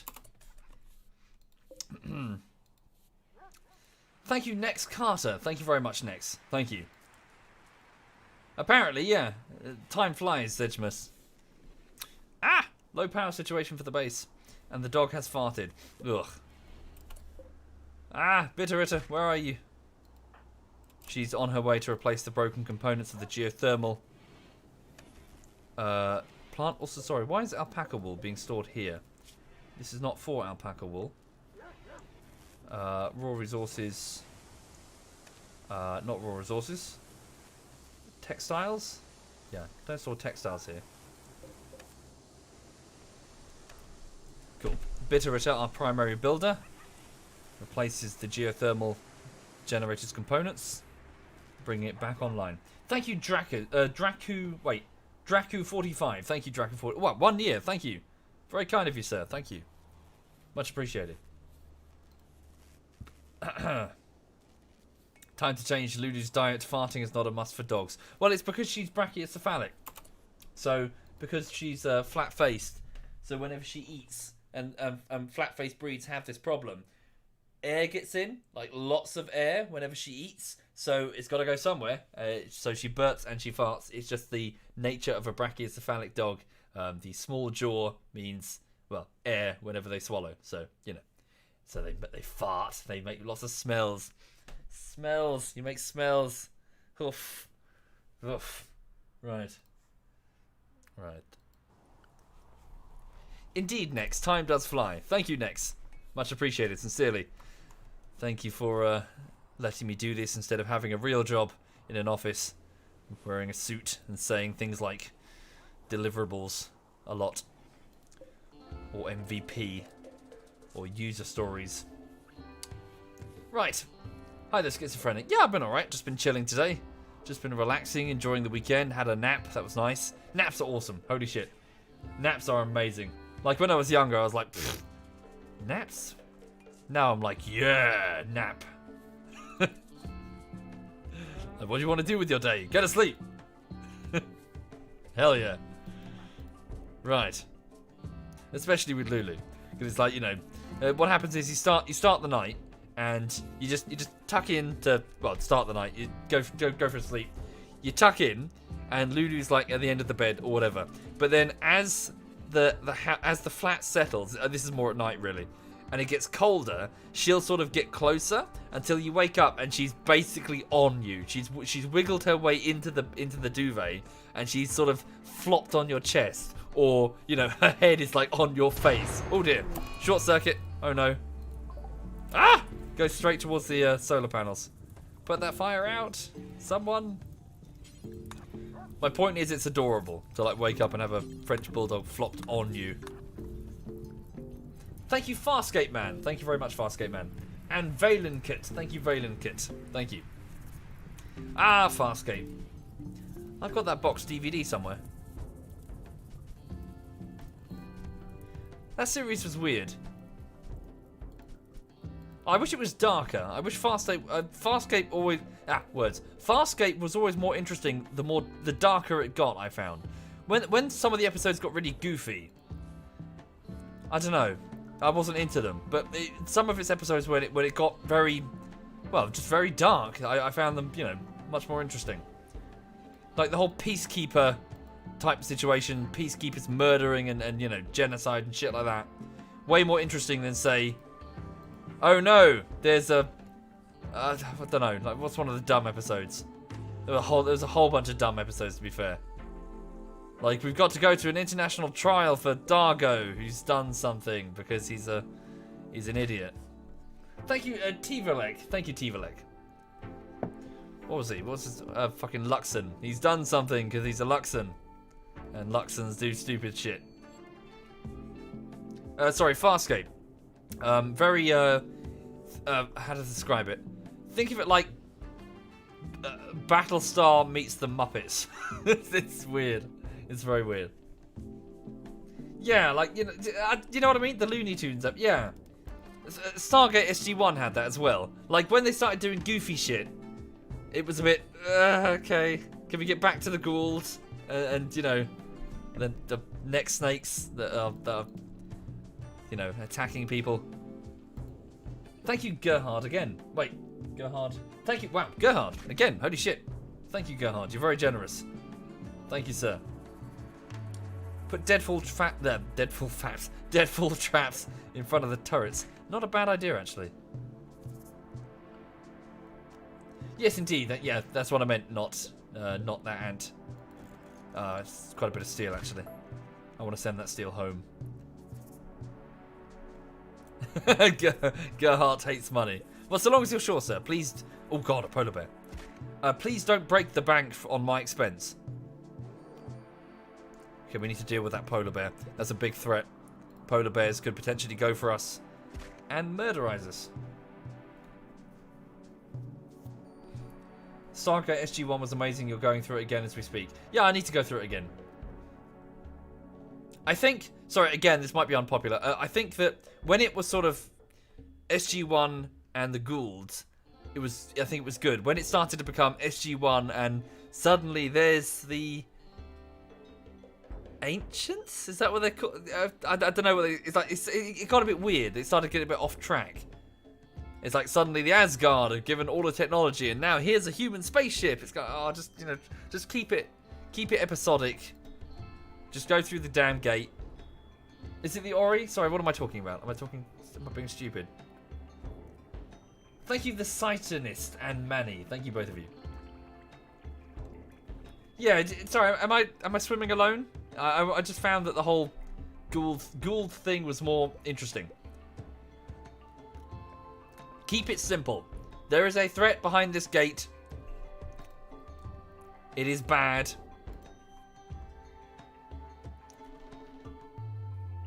The sweet polar bear says, if you kill my family, you'll not be happy. Well, it's either that or he eats us. Sweet. Well, like, you're going to be eating the food source of our dogs, for a start. Oh, no. Oh, no. Oh, no. Okay, not good. The boomalopes are starving. Wait, they can't eat this? Because it's not full grown yet. I see they've eaten the rice, and the hay grass is not ready to be consumed. So the hay grass takes too long to grow, so we switch it over to daylilies. Okay. However, let's do that. Let's pace ourselves a bit. So let's switch this over to daylilies, so at least they have this crop here. And let's put a stockpile zone in the middle, in which we will have... What? There. Let's move over critical priority, move over some rice. I wasn't paying close attention. Thank you, Raw Train. Thank you very much, Raw Train. Thank you. Raw food, vegetables, rice. What's that next? Thank you. Yes, indeed. I'm just trying to just sort of enjoy it while it's here. Really, the whole YouTubing thing. Because I know people get a bit, I don't know, they get a bit funny when I mention this, but it's just the reality of the situation. Any career that's based on popularity ends when that popularity fades, so I won't be around forever. I mean, maybe when the comedy stuff dries up, I'll switch over to game reviewing or something more traditional, you know. But who knows if it'll continue, you know. Thank you, Holy Lemon. Thank you. So I'm just here to enjoy it while it's here, really, you know.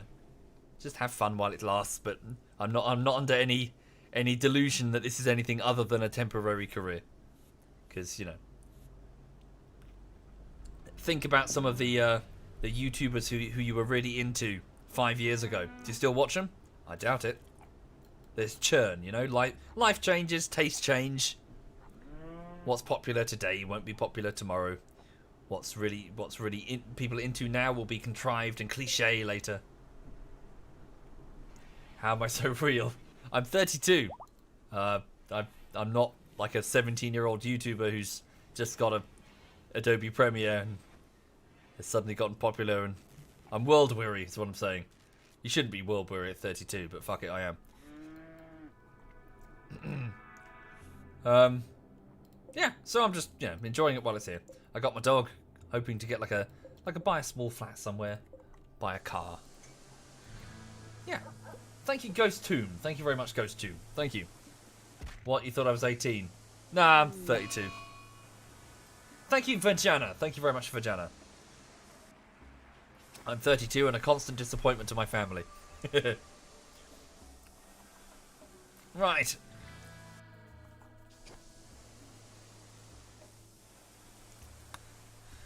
Ugh. Okay, so the mining camp is now back awake again. Good, we're harvesting some heal root, which is, well, herbal tea, really, insofar as medicinal properties. Better than nothing, though. Let's also get this other pod going. Oh, well done. Breep's doing that for me. And let's ship back as much as we can insofar as raw resources. Oh, well done, Breep. Great. He's fucked up. Well done. Send back the gold. Send back the Scyther blades for trading. As much steel and marble as we can. You turn 39 in a month, says Spongy Foam. It sucks, doesn't it? Being in your 30s is like being in your 20s, but you can't be arsed anymore.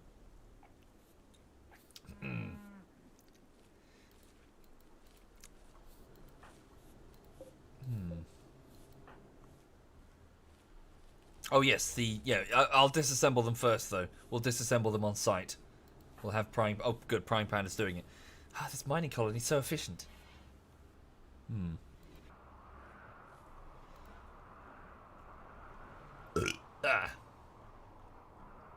You're 21 and you can't be asked with anything, says Malakas. Well, you've got a head start. Well done. Well done indeed. Right, okay. Minus 57 degrees. It's the 11th day of winter over here on the Tundrafall colony. People are waking up. Our hydroponics are okay. Badly damaged, but okay. Not wiped out. Oh, God. Mostly not wiped out. Good. Our beer room is full of beer that's still fermenting okay. Nice. And then we will, of course, sell that beer. Where's the beer? It was right here. What? Where's the beer? We had like 40 beers. It's not being drunk, is it? It's supposed to be being sold. Are we tapping? Guys! Where's the beer? We had fuck tons of beer. Oh no, are the animals drinking it? Uh-oh. Uh-oh, uh-oh, uh-oh. Possibility that the animals are drinking the beer. God damn it. God damn it. Yep. This husky's an alcoholic. Fuck, are you kidding me? Another one? The damn animals have been... God damn it! All the animals have been drinking the beer. We were supposed to be selling that. Fucking fuck ass. Fuck. Alright, yeah. Out of the beer room. Cunts. Out of the room with the hops in it. Fuck! We had loads of beer! We were just waiting for a trade ship and the fucking animals have gone through it. Some of them have actually got they've got hangovers. I shit you not. Alcohol tolerance. Motherfuckers. Wait, Edelweiss, the elephant. Tell me the elephant wasn't drinking the beer. Tell me you weren't drinking the beer. No, but you got hypothermia, so maybe you should get inside. Go to the alpaca area. It's warmer. Fucking hell. If Edelweiss was drinking the beer. Fuck! That's my grand plan. Brew beer. Takes forever. And all we've done is make the fucking animals pissed. Yeah, what happened to I know how to play this game, says Grieve. Clearly I'm mistaken. Clearly I suck at this game. Right, how are they doing? The boomalopes. Yep, they got sufficient food. Sucks that we had a miscarriage of one of them though. Wait, daylilies? That's not what I want, is it? No, I want the other one. I want dandelions. Sorry, not daylilies. There we go. Fast growing. There we go. And then they'll eat that. They'll graze off it. Oh, honey bunny. Oh, Jesus Christ. Oh, you could strip paint at 15 feet with that smell. Oh, she's properly guffing. Sweet pea, that smells. That really does, honey bunny. Ugh.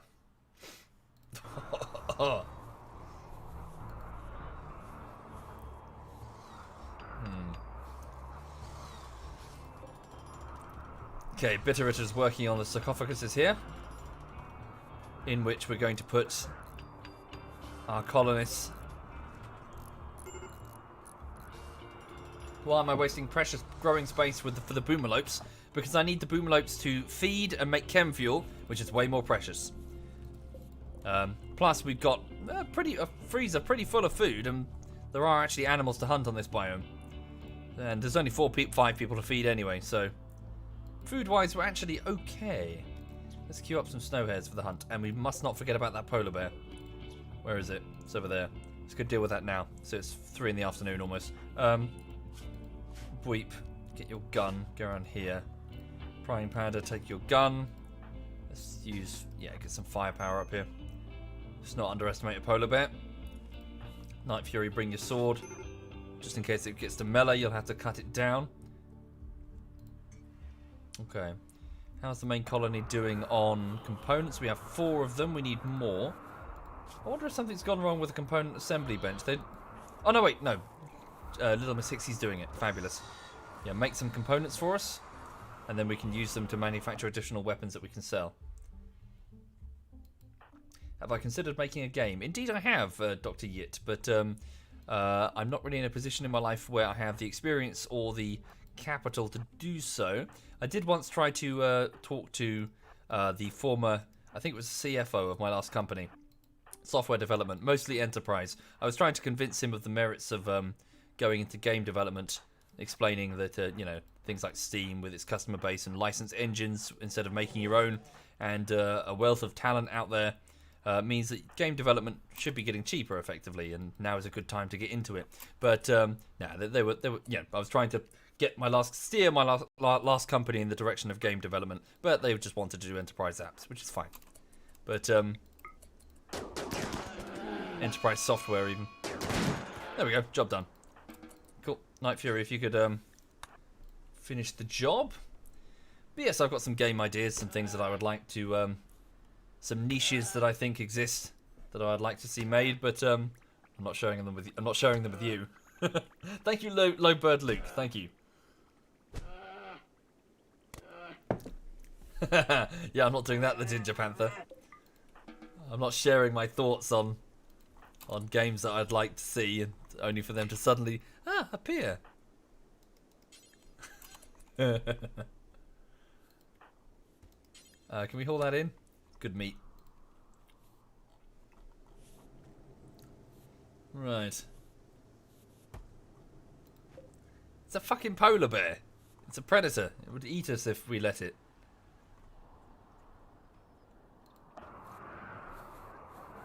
I can set the colonists to only wear clothing above 50% so they won't wear the tattered stuff. Indeed, however... all the lights are off still. Unfortunately, we've got a bit of a situation where beggars really can't be choosers. It's either they wear something tattered or they freeze to death. It is minus 50 degrees outside. A slight penalty for tattered clothing is not as bad as, well, death by hypothermia. Thank you, Long Dong Silver. Thank you very much, Long Dong. Thank you.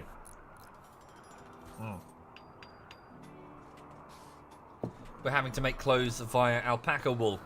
And we don't have a huge number of alpaca. We do have some. Although we do... we have a bit of a fresh stockpile, though. Let's make some more. Sweet. So hang on a minute. Oh, wait, no. I need both of my crafters working on components for the moment. Yeah.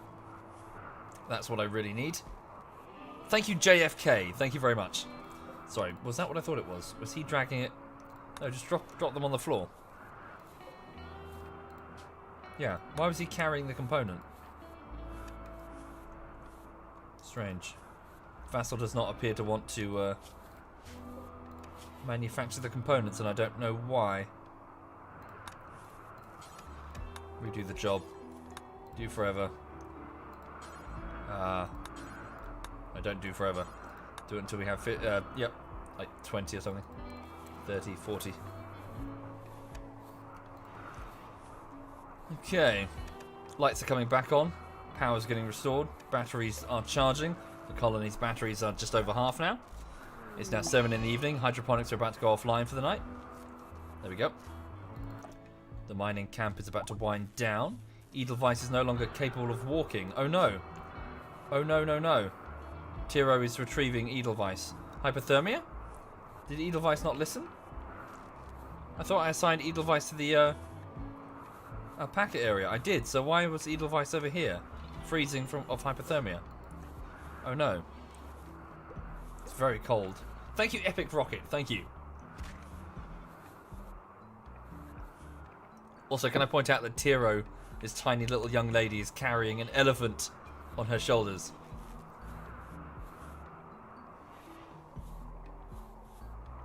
Oh, sorry, was it no longer incapable of walking? Minor malnutrition as well. There's no food? Of course, because I took away the rice. Ah, bugger. So what's Edelweiss going to eat?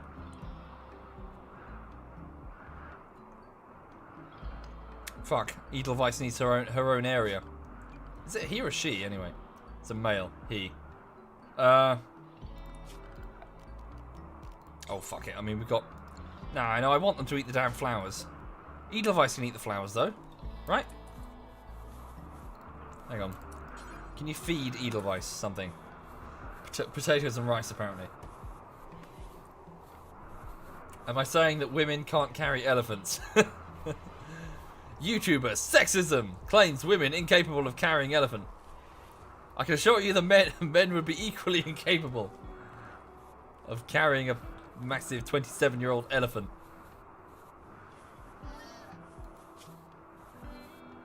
There we go. Edelweiss says, Jesus, a whole meal was consumed. It barely sated. Tending. Why? Frostbite. Thank you, Continum. Thank you very much, Continum. Thank you kindly. Thank you.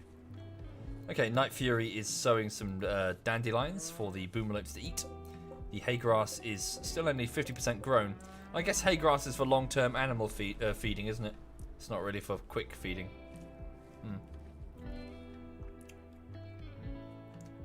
Hi there, Yagurna. Why do I have an elephant? I have an elephant because little Miss Hixie was stoned when she used the comm unit. God damn it, I'm really annoyed about the loss of the beer. It took ages to ferment that shit. The next batch won't be ready. Oh, actually, the next... There's a lot that's almost ready. So I'm going to watch this time. Make sure the fucking dogs don't eat it. Also, how are we doing with... How are we doing with shipping some of this marble and scyther blades home? Thank you, Dibley. Thank you very much, Dibley. Much appreciated. Thank you. Prime Panda, before you go to bed, can you finish that pod? And then they'll be ready to be launched. Send back some marble or some... Well, the scyther blades and the gold. We need to send that. What else can we send here? Yeah. What's this? Sandstone. Limestone? Limestone. Ooh, slate. Yeah, we'll send slate. Thank you, the obvious backer. Thank you very much, obvious. Any tips for beginners? Yes, fire and infections are your two biggest enemies. Make sure you keep your medical area clean. You have sufficient medication. You get people with infections bed rest as quickly as possible. And you set up fire breaks, areas that cannot catch fire easily. Between serious, locations which could... Basically, fire is a big enemy. Don't have a massive base built out of wood with no gaps at all between them. Nothing made out of stone. Stone will take time, but you gradually need to fireproof because it's a fucking nightmare. Right, okay, so send back all of the gold, which we need to turn into advanced components to build the ship. Okay. Oh, we've got some silver here as well. We don't need the silver here. We can send that back as well. So this is only 10.51 kilograms out of 450. Send back all 3 scyther blades. And then the rest of the space fill with the slate blocks, which we don't have back at the base, and we probably really need them. Good, we've got loads of room. More marble. Yep, there we go. Hooray! Yep, we'll ship all of that back to Tundrafall. Do I set priorities manually? Well, they're set here. So numbers, so 1 to 4. It will start from left to right. So it will go bleep. What's the first thing on your list? Is there any fires to fight? Are you a patient? Do you need medical attention? Are you a doctor? You know, that sort of thing.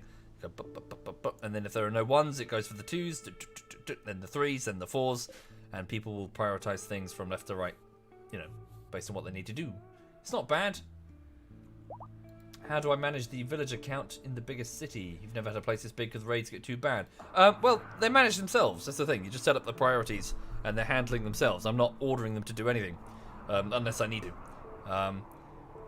As for the defences, well, we've carefully tried to make it so that we've got defences on the south side in a cone in the form of turrets, and on the north side here, and had it in such a way that we've got people, capable warriors with swords or sniper rifles or assault rifles, who are rallying to the defence. Once they reach about, once their pain threshold reaches severe, they stand down or they're pulled from the battle. They head back to the med bay, where we have a non-combatant medic, Tiro, waiting to patch them up. So when the battle rages, Tiro's patching up those who are bleeding to death. Thank you, Gay Null. Thank you very much, Gay Null. Oh, some faff, Chinny. Not for the moment, thanks. I'd rather do some RimWorld and chill. But thank you for the offer. The beer, yes. So beer is here. Let's be careful with that now. Okay. Not using carpet? Well, no, not for the minute, Star, because carpet requires cloth or whatever, and cloth is not easy to come by. On this biome, we don't have soil, so anything we grow is either in gravel, and cotton plants won't tolerate that, or hydroponics, which are a bit of a premium. We really need those for more important things. But you are right, we could probably get some carpets in now. Although right now I think hops and psychoid and food is way more important. Plus we've got nice tile floors. Hydroponics basins are breaking down. So what's FAF? It's a Forged Alliance. It's the expansion pack to Supreme Commander. And yesterday we played a game and Social kicked my ass, and he's an arsehole because of that. He basically decided that his Cybran Navy was going to bomb the ever-loving shit out of my Aeon Navy and then bomb the shit out of my base. And there was nothing I could do. Fuck you, Social. Sitting in my chat, talking and shit. Knobhead.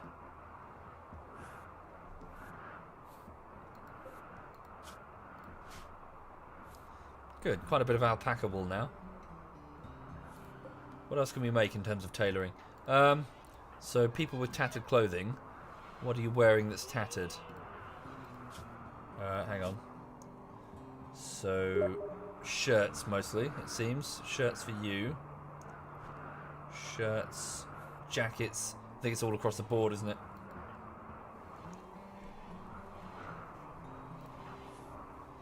Shirts. Yeah, shirts, jackets, trousers. Alright. We'll queue up a bunch more. We'll unsuspend the jacket job. Unsuspend the shirt job. Make a batch of them. Start with the shirts. All out of alpaca wool. Nice and toasty, nice and warm. Will I do some sub games for FAF? Probably not. Sorry, Crime War. Smaller games, I tend to prefer to play with ZF, really. Why TeamSpeak over Discord? Discord doesn't really do anything that we really need as a clan. We just need a voice comm system. It's fine. TeamSpeak's fine.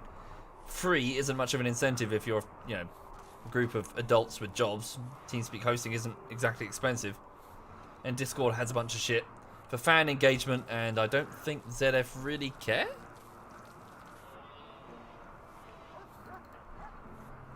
Right. Supreme Commander Forged Alliance, Sturpius. That's FAF. Also, we need these turrets on. These shouldn't be off. They're supposed to be here guarding against infestation. If they're not on, then what's the point?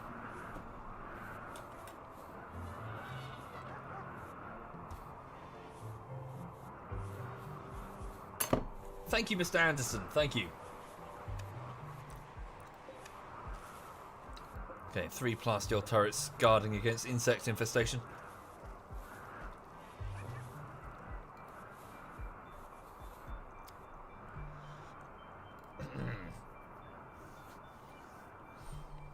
Bullshit, every one of my parasites has spawned its own Discord. When you say parasites, are you talking about my other clan members? Have they? Okay. Well, that's, we're a group of individuals linked by Steam friends list, and they can do whatever the fuck they want, I guess. But, okay, maybe I'm swimming alone. Maybe they do want Discord. But as a clan, as a comm system of a clan, we still use TeamSpeak. I think, no, come to think of it, I think Gladbus did try to get everyone to use Discord at one point, but I don't think anyone could be bothered. Oh no, food poisoning. Our food's being food poison. We've got food poisoning from major brain damages meals. He normally makes really good meals. Strange. Okay. What's this anyway? Slate. Yeah, we've got Slate coming. Have we finished the drop pod loading? No, not ready for launch yet. Kamikaze, can you load these up? Okay. Right, so...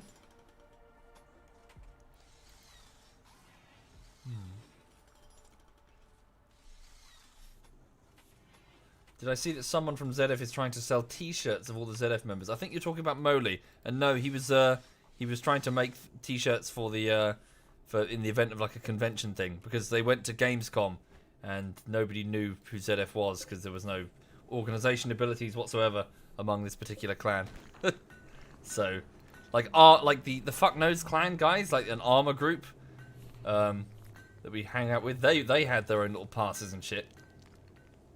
Yeah, but with ZF, several hundred times their weight on the internet, no one knew who they were.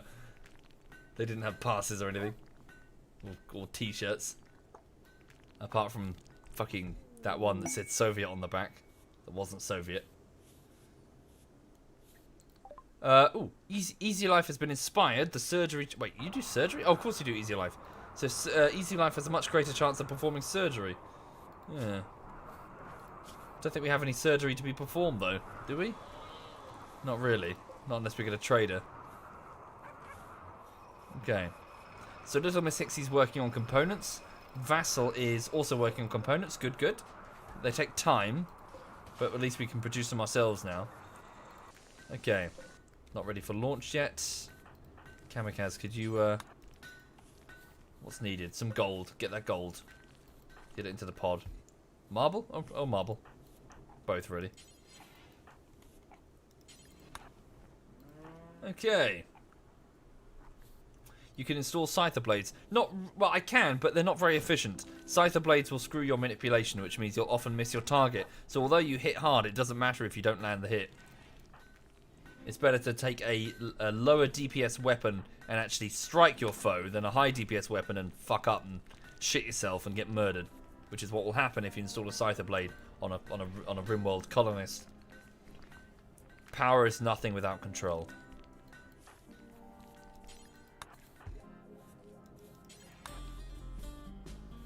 Okay. Can I do surgery on Dragonet? No, she has the plague throughout her whole body. It's not one limb. If it were, I would have removed it already. Indeed, the stream is going on quite late.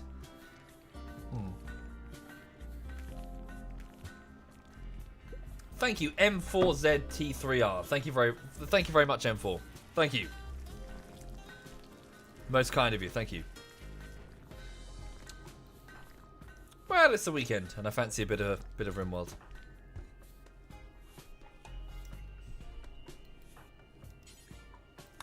Keep loading Kamikaze. What can I do for Dragoner? If we get some sort of nanite-based resurrection medicine, on the moment of Dragoner's death, we can bring her back. But if we don't get that, there's not much we can really do. She'll die the moment we take her out of cryo. Please say zebra. Zebra. Oh yeah, and that Jormungandr. Yes, so also the colonists will be less useful around the colony due to the stunted manipulation trait. Why are so many people working on the harvesting? Okay.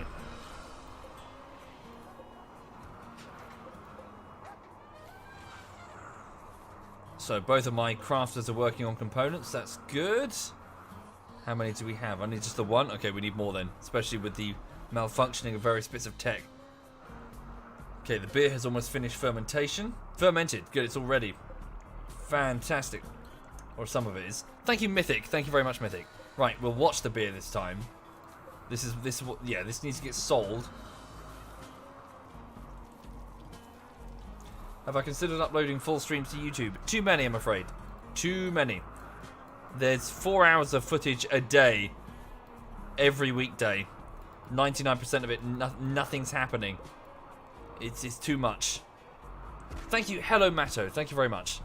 Like logistically speaking, just like having me upload, and often I'd have to render it in many cases first because it's often mixed in with other streams. Like if I'm playing Rocket League and then I switch over to RimWorld, I can't upload it all raw because it's two different games. So that would be hours spent with my PC rendering, put out of action. If not, my internet screwed because I'm uploading a huge file. RimWorld itself, Tundrafall itself, is like something like 300 gig. Well, bigger than that actually. It's like huge number of streams. Thank you, Zephonic. Thank you very much, Zephonic. Most kind. Plus, there is something to be said about suddenly switching from a YouTuber who's known for quality over quantity, suddenly switching over to massive, huge quantity of footage, all being sort of put under the algorithm, under the name SovietWomble, to frankly, and forgive me, an audience that doesn't care. I have 3 point something million subscribers. Only 3,323 people are currently watching.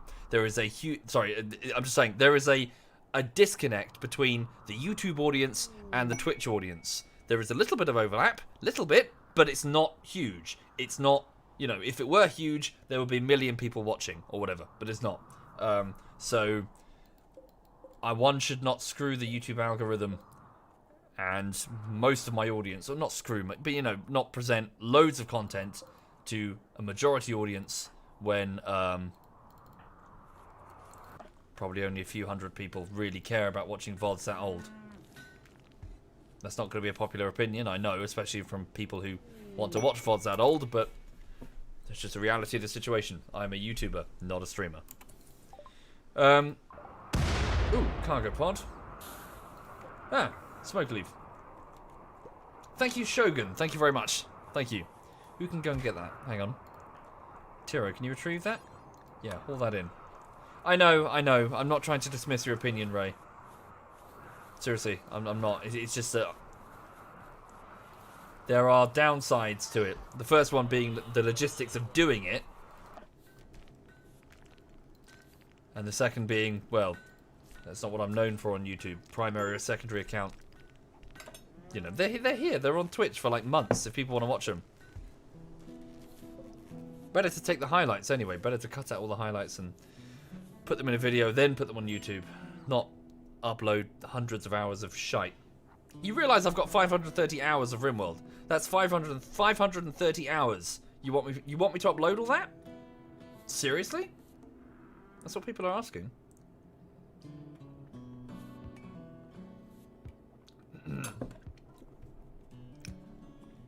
Okay. Right, are these ready for launch? No.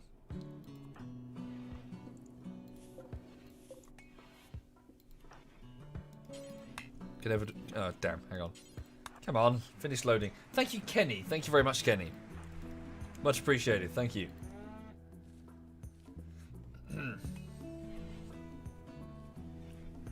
The last Divinity stream, it's still 50, so that's still more than 100 hours.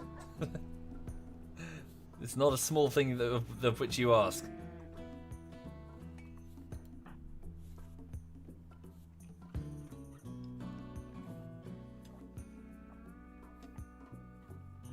Right.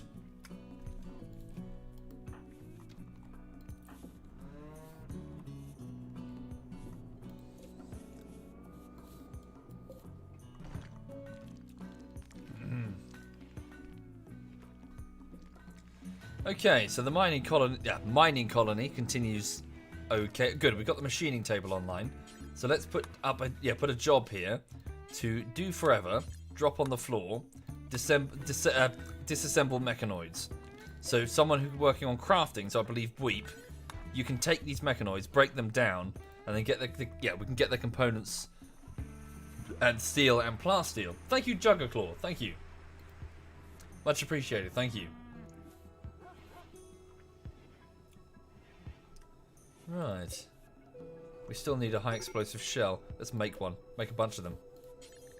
Okay. Shell. High explosive shell. Make 7 of them. More of them then. A sea dragon. Don't know why. There's nothing wrong with that. Okay. Also, hi there, dragon. Cool. I think that's the last pod. Bit of slate, and then we're ready. Okay. Nice. So components, steel, and plasteel. Ooh, a muffalo has self-tamed itself. Designated Muffalo 1, and it's sleeping in Weep's bedroom. Okay. Can we kill the thing? Well, do we need a muffalo? No, we don't need a muffalo. We've got the alpaca. Get rid of it. Fucking muffalo just let itself inside the base. The fuck is that shit? Good. Transport pods are ready. No, I'm not keeping the muffalo. It's food.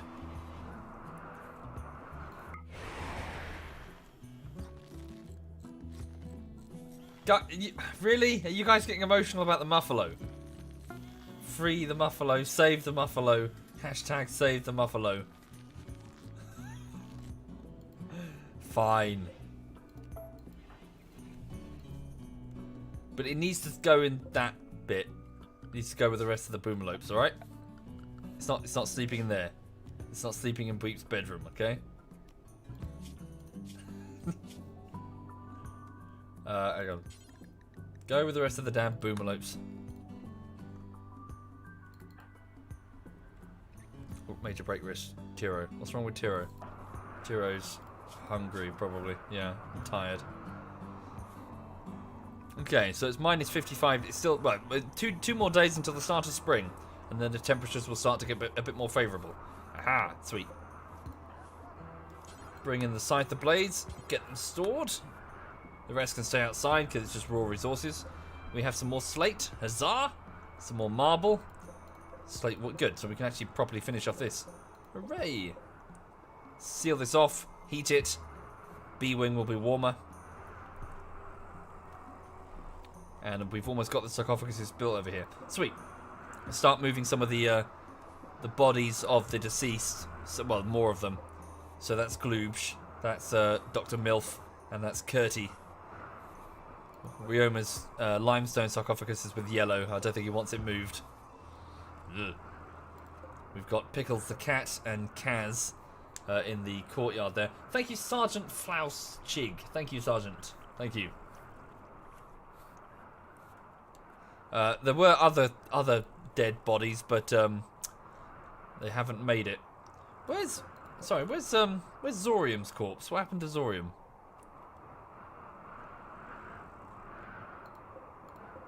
Space Mangoes, Sea Muff. What happened to Zorium? Was the corpse destroyed somehow? I cannot recall. Why is Kaz out with the cat? Necessity. We had to do something. In fact, Kaz's body might still actually be not decomposed. I don't know. We'll see. I mean, it is freezing temperatures out there. I assume perhaps over the various different summers it got warm enough to decompose for a few days. Hi there, Sheepy. Yeah, indeed. I've got enough footage for another armor video. I just need to cut it together, really. And get the time. As in, find the time.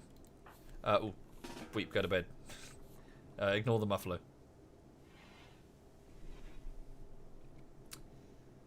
Didn't Maximo make a hat with somebody? Yeah, but it wouldn't have been Kaz's mum. Thank you, Willman Dillman. Thank you, Willman Dillman. Thank you for doing that. Very, very kind. Right.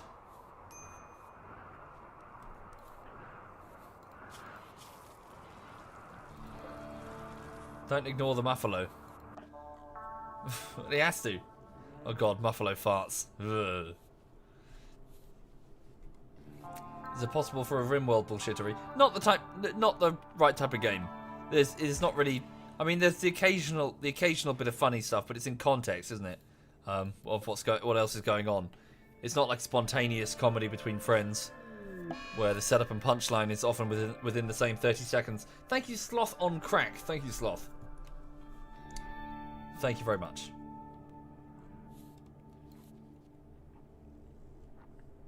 Can followers play games with me? Indeed, Dragon. It depends on the game. I regularly play things like Mountain Blade, PlanetSide, Rising Storm. What other big game like Holdfast, like big games with lots of people. The survival games like DayZ and whatever. I mean, those are just full of people who are watching and just want to join in. Hi, Edberg. Hi, man. Edberg says, what I'm trying to say is I'm not funny alone. There is that as well. There is that. I made the Mountain Blade bullshittery and everyone hated it. Yeah. No, it's fine. How you doing, Edberg? You alright? This is ZF Edberg, everybody. He's in the chat. He's from Mexico. User joined your channel. He's trying to say he's from Mexico. There's now a voice in my head. I can hear it. It's speaking to me. What is that strange voice? Just checking in. How you doing? I'm good. Sorry, you're quite quiet. I'm just going to turn you up. Hang on.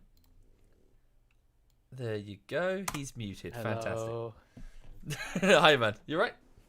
I'm good. How you doing? Yeah, I'm good. Just chilling on a. Back to normal? Yeah, I feel really weak. I just feel like my whole body just feels like it's made out of lead. But just hit the gym. Hit the gym. But there are no gyms nearby, and also I'm lazy. Aww. Yes. You have to walk to the gym. Yes, I would have to walk to the gym, and that burns calories, precious calories. Mm. Thank you, sexy predator. Anything new? Anything new? This week, RimWorld Supreme Commander did some VR stuff that was really good. Yeah, just kind of same old, really. What are you up to? Cool. Well, I've been streaming today. Did some PUBG and now some God of War because I got a PS4 and it's cool. Did you buy that for Spider-Man?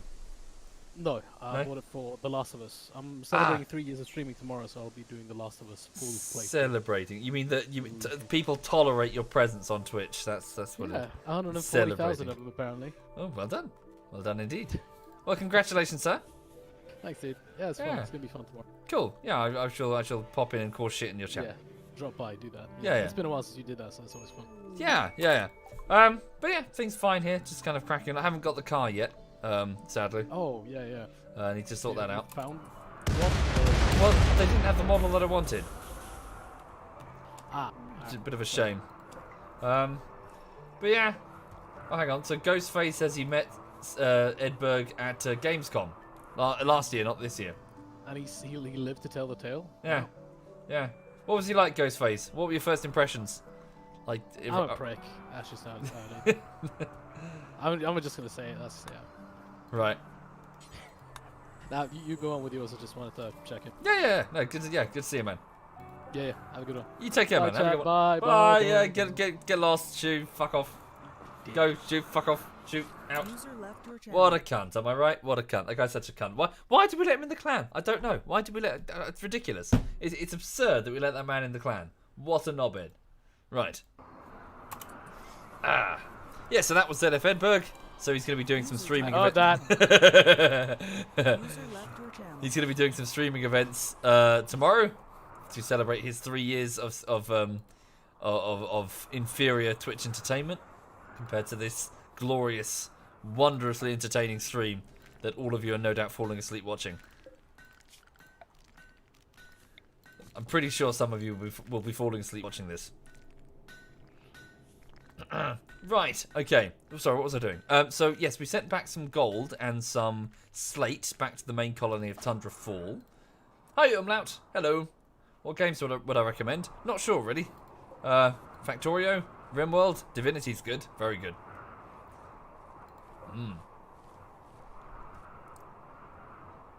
Okay. How's the... Oh, yeah, animals are starving. Who's starving? Oh, have they gone through the corpse room? They haven't. What's the problem? Why are they starving? Are they just complaining that they don't have beer? Okay. They just don't have kibble? Can we make them kibble? No, we don't have resources for kibble. What's this then? Warg meat? Are we not using warg meat in the kibble? Meat. All meats are allowed. Insufficient warg meat, I guess. Shit. Okay. What do we feed the dogs? I guess the simple meals. We've got enough of them. Alright. Expand the dog hall area to include the simple meals in the rec room. That'll sort the problem. The corpses are rotten. Do they not eat the rotten ones? Oh dear. Okay, right. Let's, while it's daytime, so it's 10 in the morning, let's open up Kaz's grave and get her into a proper sarcophagus. So, I'd like to introduce you to Kaz, one of our most capable colonists and leader, well, one of the leaders of the colony. One of the first 3. She is a skeleton and doesn't have a head. That's all that's left of her. So it's a skeletal body with no head, wearing a jacket. So she was, well, she's been dead for 2 years now. 21 parts of her body parts are missing. She was mother of Zorium. Zorium died very early, the first death of the colony, I believe. But Kaz was an explosive expert who was quite steadfast, very capable, good at mining, good at shooting. Kaz was invaluable. Kaz fought hard for the colony, roamed far, looking for food when times were desperate. It was on Kaz's back that, well, a lot of the colonists here wouldn't be here without her, so it's time to give her a proper burial. There's a carefully built marble sarcophagus for you, Kaz. As your final resting place. Kaz was killed, unfortunately, by the scourge, the hideous, extreme threat that is marijuana. She basically suffered a brain injury in battle and was in a situation similar to Jen. However, when she was wandering around in a sort of like brain damaged state, she took a smoke leaf joint, marijuana, and this reduced her consciousness level into the minus figures, which killed her. So she had a single joint and it killed her. For this reason, don't do drugs. Ever. Kids, seriously. Never smoke one marijuana. Because in this extremely specific situation, where you're stuck on a RimWorld, and you've taken a gunshot to the head, and you're wandering around the base and you find a spliff, it will kill you. Therefore, never smoke. Rest in peace. Kaz. Thank you, Amar Karash, and Flatian, and Creasy, and Sexy Predator. Thank you, all of you. Thank you. And Gifty. Thank you, Gifty. Right. Vassal, you go make shit. Where's Bitterritter anyway? You're supposed to be doing this. Deconstruct that grave. Nope. Do not inject one marijuana. Do not purchase or smoke one marijuana. It is clearly evil. Kaz died because of marijuana. Do not follow her example. Okay. Right, this grave here, if we open it, is this Pickles' grave? Can we bury Pickles? Thank you, Doubt. Thank you very much. Actually, leave it. I think if we open it, there won't be a body left and it will just disintegrate. Leave the grave. Have it. Pickles was Dragona's cat that was murdered by Ryoma in a fit of rage. Ryoma lost her mind and murdered the cat when we were huddled together, freezing to death one winter. Ryoma lost it and murdered Dragona's cat. Dragona eventually forgave Ryoma. They became friends, but, you know. Thank you, Selton. Thank you very much, Selton. Thank you. Right. Let's go and open the sarcophagus of Dr. Milf. So, this is Ravenwolf was her name, but since she was a very beautiful doctor who worked in the infirmary, she quickly got the moniker Dr. Milf. She was popular, for obvious reasons, and again, tended to the infirmary before Maximo and before Tiro as the colony's doctor. Just open up the tomb there. Dragona says, ever getting you off the ice, kind of sick of being the popsicle. Well, if we find decent meds, we will, Dragona. There she is. Not much of her left. Okay, just a skeleton. So, yes, Ravenwolf. Oh, she was drunk when she died. That's something at least. Yes, so basically, she did take a gunshot, but it wasn't fatal. The fatal blow was an arrow to her back. So basically, at this area here, we were fighting. So we didn't have all this at the time. This was just the main entrance of the base. We were fighting a series of tribals who were firing arrows at us from these sandbag positions that were here. Firing their arrows, and Ravenwolf had to fall back because their melee was closing. So she, and I believe one other, I think it was Seamuff, started moving out into the open to the deeper defences where other colonists were, and an arrow flew all the way over here and struck her right between the shoulder blades, killing her instantly. So, yeah, Dr. Milf died, and it deprived the colonist of a decent doctor, which was a shame. She had strong social skills, strong medicine, she was very pretty, she was a jogger. She didn't jog fast enough. Okay, so, Raven, your sarcophagus is here. Please bury Ravenwolf and deconstruct the sarcophagus so we have, well, more room. And move that bed.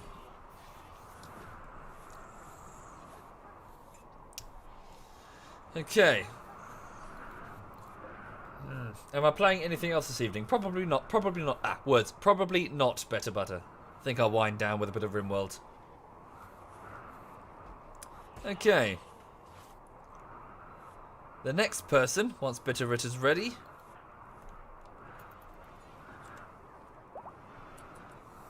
Our dogs are breeding puppies. Fair enough. Let's get them trained all the same. Give them obedience training. Don't give the alpacas obedience training. Okay. Right, the next person over here. So we've got rid of that grave. There's Gloobsh, and here's Kurti, and where's Spaceman goes? Oh, did we already bury him? Thank you, Phenomenal. Thank you very much, Phenomenal. Thank you. Right, we'll get Gloobsh. Let's open that grave. So, Gloobsh was an elderly man. I think he was in his 80s. We'll find out in a minute. He was very much the kindly old man of the colony, sort of keeping to himself, and generally he was quite stalwart and hard to break under pressure. So he's very much the granddad of the colony. He actually had a bit of a... Well, his fate was kinder, I suppose. He didn't die in battle. He wasn't murdered by animals, I believe. If I remember correctly, he simply suffered a heart attack in his sleep. Thank you, Nutters. Thank you very much, Nutters. But yes, he was well-liked. The kindly old man who was stalwart under pressure. Here he is. Okay. Gloobsh. Yep, so malnutrition at the time. Yes, he had dementia, hearing loss, he was frail. Yes, he suffered a fatal heart attack in his sleep. He was stoned at the time, so, you know. He was 82. Yeah, as you can see, he was psychically dull and steadfast, which means that he was very, you know, hard to break under pressure. And very good at mining, good at social, you know. Yeah, he was good. Yeah. He had a good life. Right, your sarcophagus is awaiting. Yeah, awaiting you, sir. And let's deconstruct the grave. Mio, can you handle that? Thank you, Mio. The couple I did bury earlier. So, where are they? Seamuff. Seamuff was the de facto leader after Kaz died. They were good friends. She was a tall, strongly built black lady who wielded a sniper rifle in the defense of the colony. I believe she died of a liver infection after an attack. We didn't have meds to cover everybody, and I hoped she was going to be okay, but she didn't make it. She died of a severe liver infection, again depriving the colony of a capable leader and strong fighter at the time. That was fairly recent, actually. And then this guy here, Space Mango's probably had the most interesting death. There we go. Drinking beer. No, don't drink the beer. Please don't drink the beer. We're trying to sell the beer, guys. Okay. Your Space Mango's probably had the most interesting death because A-Wing and B-Wing were not originally connected by this corridor. They used to have to just march in the open through the snow. One winter, we had a tribe, pack of man-hunting giant sloths, which slowly moved towards the colony. These 3 bedrooms were occupied at the time by 3 colonists, the two of which I can't remember, but one of them, on this one here, was Space Mango's. Space Mango's and the other 2 had to cross quickly through the snow, which slowed them down, thick snow, big walking penalty, before the sloths slowly walked towards them. First 2 made it, Space Mango's did not. Space Mango's did not because he has the trait lazy. Laziness got him killed. Never be lazy in your professional or social life, everybody, because you might get killed by sloths. Unfortunately, his death was not pleasant. He was cut down and then started bleeding to death in the snow for a very long time. He even got up again, crawled in agony towards the base before he was cut down by another sloth, and then just basically lay outside screaming. There was nothing we could do. His death was slow and very painful, but there was nothing we could do. There was like 30 angry sloths. We couldn't go outside. They'd kill us. Thank you, Ryzen. Thank you very much, Ryzen. Oh, a mad local caribou. Oh dear, how many of them? Melee attacking Sergey. How far is Sergey? Is it just that one? It's just that one. We can shoot it down.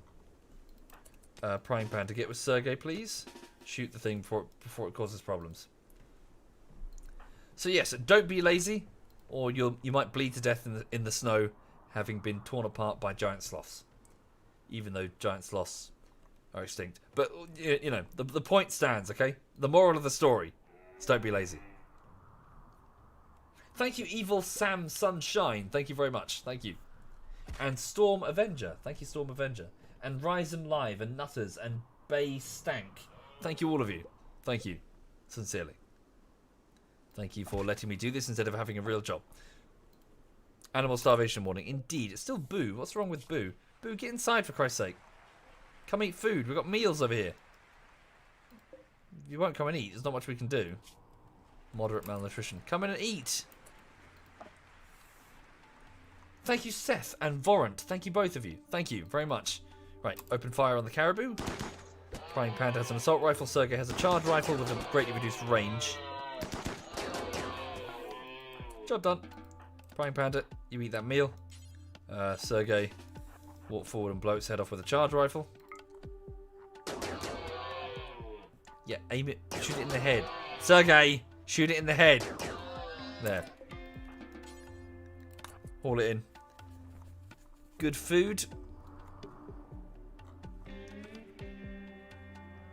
Okay. Meanwhile, the rest of us had spent ludicrous amounts of money to get an education and a decently paying job. Don't worry, Cynical. Don't worry, it's not going to last long. This will all collapse into alcoholism and erectile dysfunction. Like give it a couple of years. And then you'll get to laugh. Right. How are we doing with the components? Oh god, that's not a good sign. Really? We don't have any components? We must be getting through them faster than we can make them. Alright. Yes, the mining camp has gotten bigger. I was taking advantage of the relative abundance of stone to shore up the walls a bit. We've got lots of marble. Ooh, more drop pods are available. Yeah, let's keep sending shit back. Marble, we'll just keep sending marble. That's very useful as a building material because it's pretty. I think you get bonuses when you make art out of it. Can we send back any of this shit? Yeah, it's not really that worth it. It's not worth the cargo space. What about steel? How much steel do we have? 226. Mine more. Mine more, send back more. There's also some gold in this biome, I believe. We'll need that, definitely. Okay. Look up the National Cycle Network cycle routes across the UK and that are motor free. Sure, fun and so, but all the same, you know, I don't want to risk getting killed on a bike. Okay, back at Tundrafall, there's a psychic drone going on. Every colonist of the female gender is wincing in pain and will be having bad dreams due to a psychic effect that's sort of blanketing the polar region. Send dogs to the colony. Indeed, but it's the other way.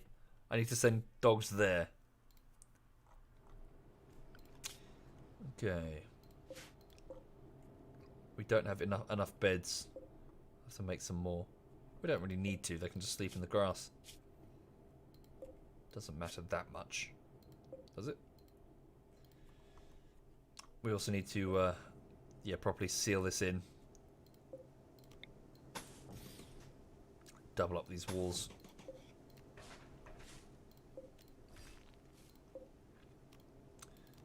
Yep. Or even triple them up. It's all good. Right. So the colony's sleeping. The only people awake over at Tundrafall are on the night shift. Oh, auto doors are breaking down. So Easy Life is playing chess in the rec room and Fellfire is hauling potatoes from the... Oh, okay, I see. Stocking up this stockpile here so that Major doesn't have to go into the fridge every time he wants to get vegetables. Thank you, Trashy. Thank you very much, Trashy. Thank you. Is Dragonette alive? Yes, she is. She's just in cryo. She's okay. I missed a spot on the double walls. It's fine. We'll fix it later.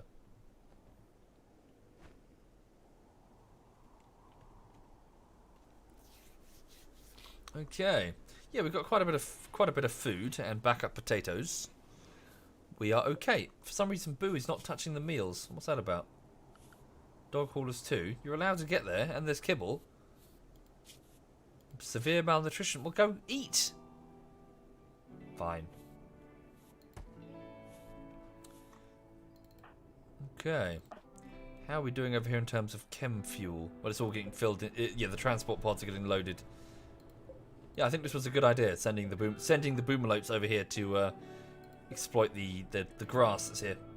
How much are these daylilies grown? Won't tell me. Oh, guess they're not grown enough yet. Oh, 10% grown. No, needs more time. Food reserves are good in both colonies. Yeah, we just need more steel, more components, more raw resources that we can turn into equipment that we can sell. And of course, we need to keep working on the ship here. So, how are we doing here? We have nowhere is the answer. So we need plasteel. Why have we got nowhere with that? Bitterritter.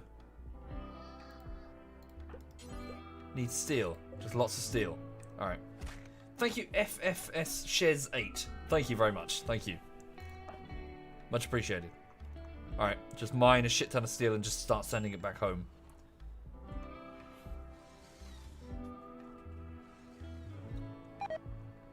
Weep has failed to build that wall. Why does RimWorld remind you of Westworld? Well, yeah, it's a very Western. Like, you listen to the track, you know, the whistling. Oh, Christ. Okay. A whole load of angry huskies have just arrived. Man-hunting huskies. Yeah. Okay. Run inside and seal the doors immediately. At least there is a benefit. They will provide ample protection against raids, although this does seal us in, which is inconvenient because I was hoping to mine steel. Oh well. Are we all in? We are all in. Where's the dog? Link and the dog. Yeah, we're all inside. It's fine. Yeah, beer. They want beer. Blah. Where's the beer? Right. It's fine. Thank you, Mardil and Fineful Gamer. Thank you kindly. Most generous, thank you. Fuck, they're going to be bored. They don't have much to do. Can't exactly mine shit. Technically we could if we just had a mining thing. Hang on.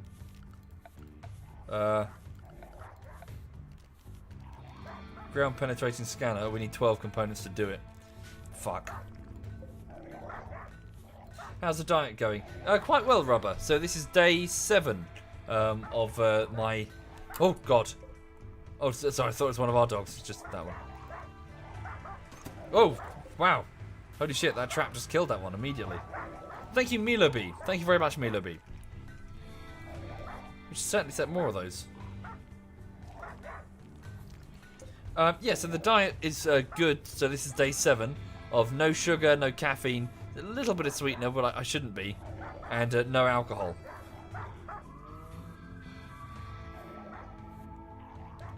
And it's unpleasant. Well, I'm just going to trip on that IED in a bit. Thank you, Filthy Casual, and B Rick. Thank you very much, and Milo B. Thank you very much. And Vaden, thank you, Vaden. Nope, no alcohol either. I'm trying to purge myself a bit and then reset my body. Not like in a fad diet way, but just, you know, I drink to, I take in all of it to excess. I need to sort my shit out because I'm putting on weight. Thank you, Wiggo. Thank you very much, Wiggo. Why no coffee? Because it's just a gateway to sugar. Because it's always like, oh, I'll have a coffee, and then I end up drinking 5 coffees with like 3 teaspoons of sugar. You know, or drink Dr. Pepper for the caffeine, because, you know, I need the caffeine. I've told myself. I just need to be like, nope, stop, You can't keep gaining weight this quickly. Thank you, Various. Thank you very much, Various. The real problem is inactivity. That is a problem. So I'm running 3 times a week. But again, you can't you cannot out-exercise a bad diet. So this is step 1. Okay, so we've got some beer here. Steadily stockpiling it. I'm seeing the reserves shrink, so I'm guessing people are drinking it. Yes, indeed. Move my arse and eat less junk. That is what I'm trying to do, Wes. First things first, cut out the junk from the diet. Ooh, caribou. Also at the mining camp. Oh no, it's Tundrafall. Ooh! Tundrafall. Yay! Yay, yay, yay! Let's fill the larders. Open hunting season, Tundrafall. Everybody grab your guns. Let's do this shit. Caribou. Question is, now do I switch on the turrets? Because if I fuck this up, they could muller the turrets and that would suck. Maybe? Let's have someone sit on the switch. Hang on. Tiro, can you... And stay on hand, Tiro, just in case something goes hideously wrong. You know. Right, open hunting season. Let's go. Yellow, how far are you? You're in the hydroponics. Go. Mio, could you get on the mortar? Yeah, let's bring the tools. Oh dear. Let's make some caribou mince that will sort of scoop off the ice later. Thank you, Commissar. Thank you very much. So take out that... Oh no, it's got a high... Oh, it's a fire foam shell in there. Don't douse them in fire foam. High explosive. High explosive. Extract an EMP shell. Oh, there's no shell.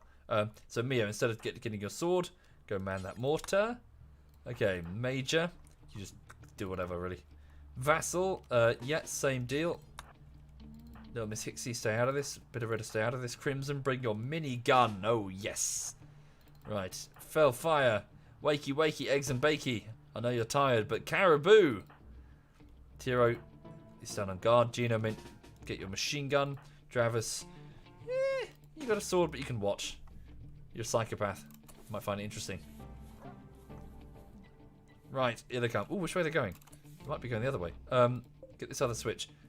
Major, I take it back. You're babysitting that switch. Here we go. Let's go, let's go, let's go. Haul ass. Food is here. Lots of food. Oh, one of our dogs is out there as well. Can we get the dogs into the alpaca area? Just for a moment. Just in case it doesn't go well. So, my fear is that they're going to rampage on us and that destroy our turrets, which would be expensive.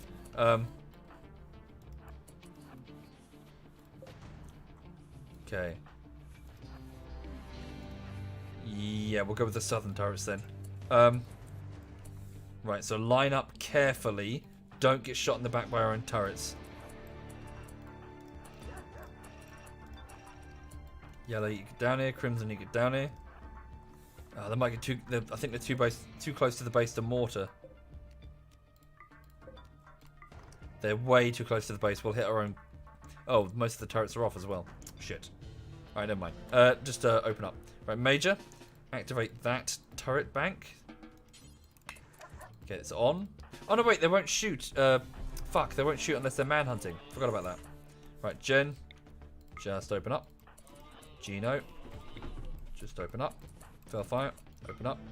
Travis, you sit and watch. In fact, Travis, back away. Yellow, you go here.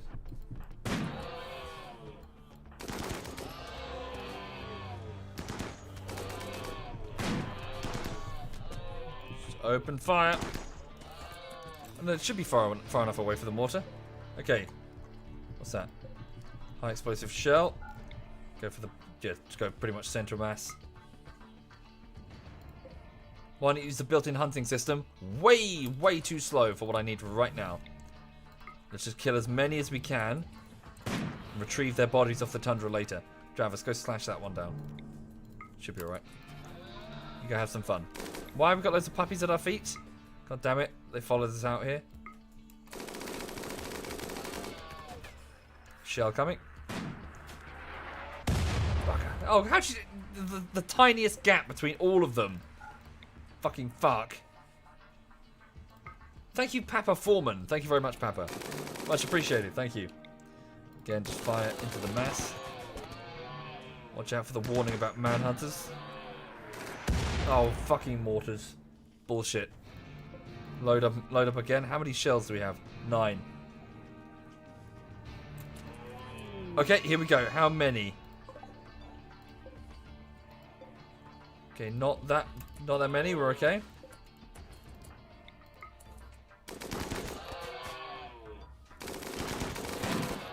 And the turrets are going for the one that went enraged on us. So there it is. Let's get that one. Okay, Bavris, be careful. Don't run too far from the base. So far, so good. Just keep firing. Crimson, you go for that one that's walking towards us.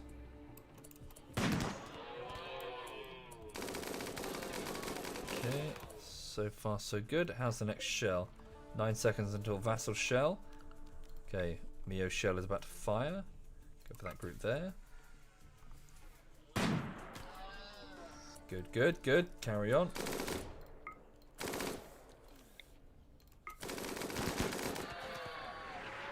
Oh, stupid. Forget the shells. We're wasting them. Just go back to work, you two.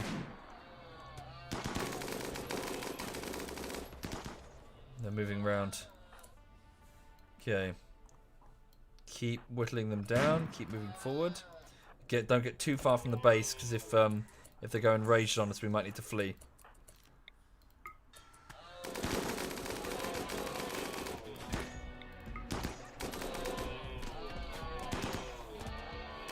Good. Travis scored a kill.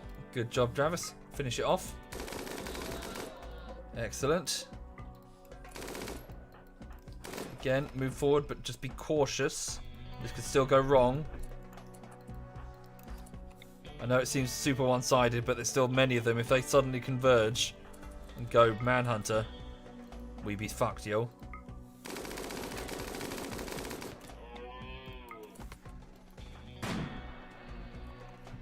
Okay. We should maybe move through the base and head them off.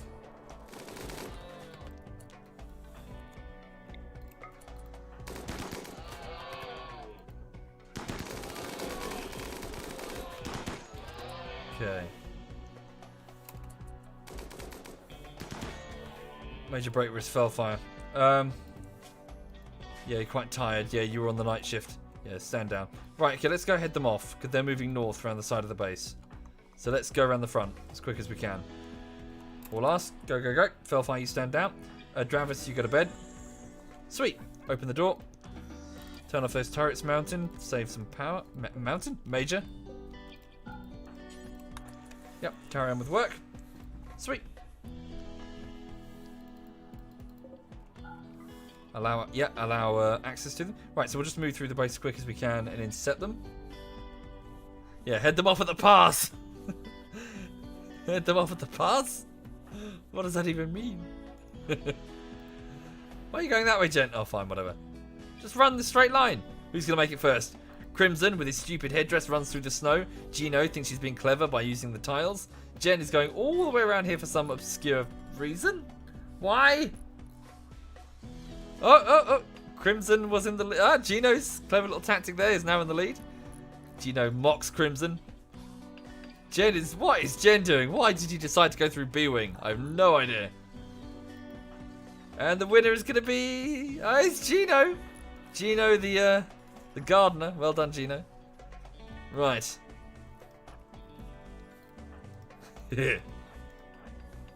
Let's go. Food is here, everybody. Feast or famine here on the tundra. Stock up while it's here. Although don't get too close, because remember, they can still rampage.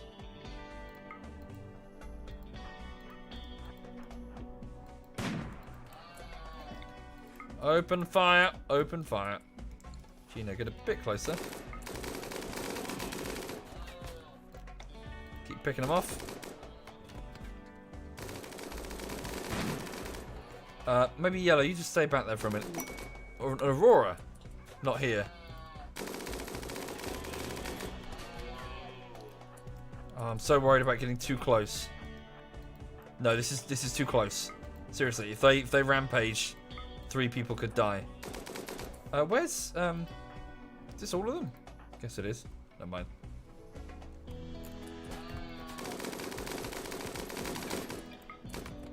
Open fire. Careful, Crimson, you got a minigun. Some of them might actually bleed before they can reach the edge of the map. We're inflicting lots of minor injuries, but a few kills.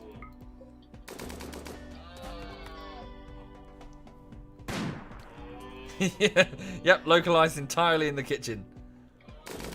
The Aurora Borealis. At this time of year, I can't remember how the quote goes. At this season, at this time of year, localized entirely within your kitchen. Yes. Can I see it? No.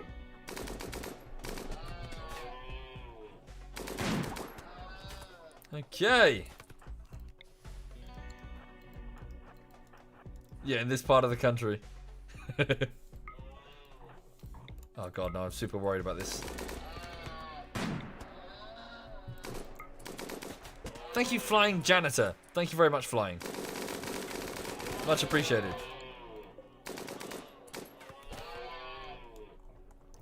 Well, they should be able to handle it. Oh, mental break. Gino Mint has gone for a sad wander. Yeah, the psychic drone is probably hurting her head. Poor lass. Right. Mop them up, Jen and Crimson. Whew, we're eating well this evening, I tell you. Caribou's on the menu.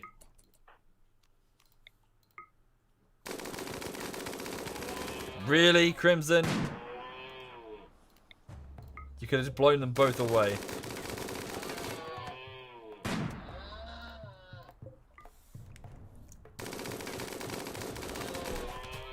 Yeah, let's get this turned into lots of pemmican as well. Lots of stored meat. That was a quick Aurora. Alright. Crimson, you go in. Also, can I point... Crimson, what are you doing? Can I point out that, that people are probably going to be sifting through their meals to find like the minigun bullets that Crimson was firing? I had that once. I had a what is it, like a, you know, like the tiny game bird that you can buy. I bought one like from Sainsbury's or something. Crimson's having a victory spliff. What are they called? Not a partridge? Yeah, and it had like pieces of the shot still in the bird. I was like, yeah. Right.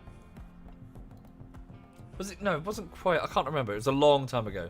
It was in like this speciality counter, and I was like, oh, I've never had one of those before. Bit expensive. This was like 10 years ago. A party, yeah, time for a party. Time indeed for a party. Lots and lots of meat. We can bring that in. Let's unrestrict everybody temporarily so they can go and retrieve it and take the animals back out of there. Hi there, Novi. You're a good drunk? Are you drunk, Novi? Well, it's Saturday. Hope you're well.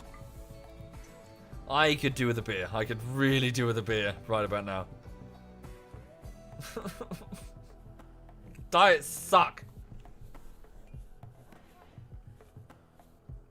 Okay, what is the time anyway? Well, it's 11:30, so I'll probably wind down the stream fairly soon and hit the sack.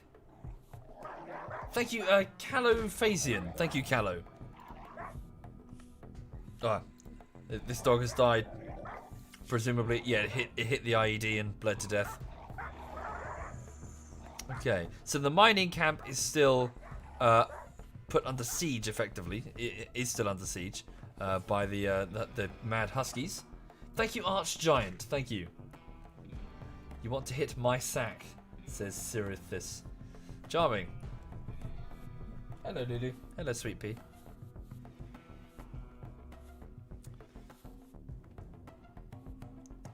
Always butchering people's names, says Acidic. It's a gift.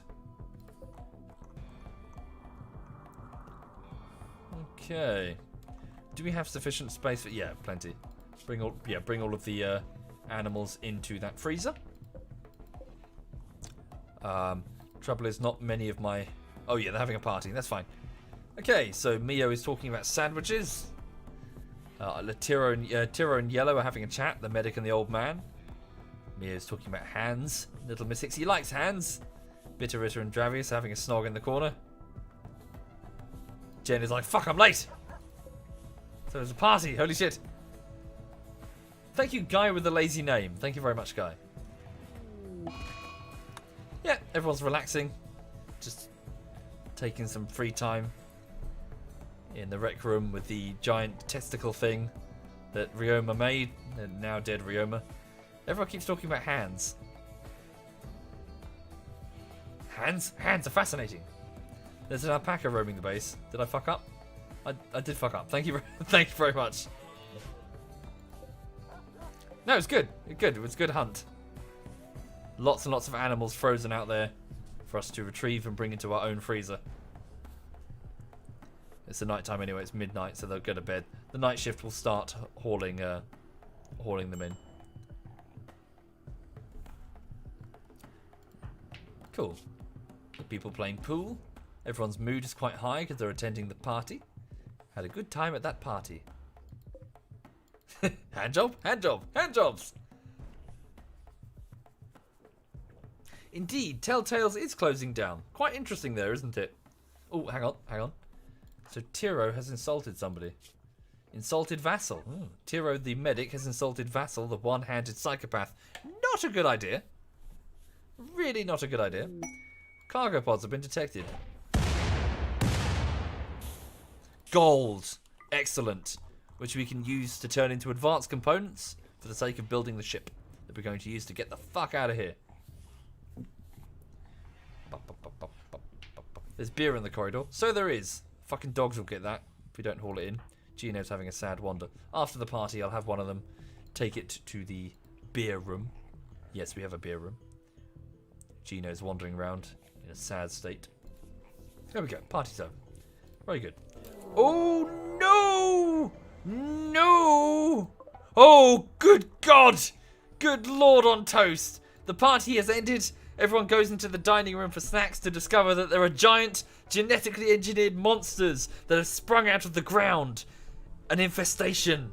Dun dun dun. An infestation. Battle stations, everybody. Battle stations. Set condition 1 across the ship. This is not a drill. Wait, hang on. Is this the only... Right, so hang on. So an infestation has been detected. We've got a few seconds before it gets horrible. Seal the doors. This is not a room that we can torch, unfortunately. Bugger. Bugger, bugger, bugger.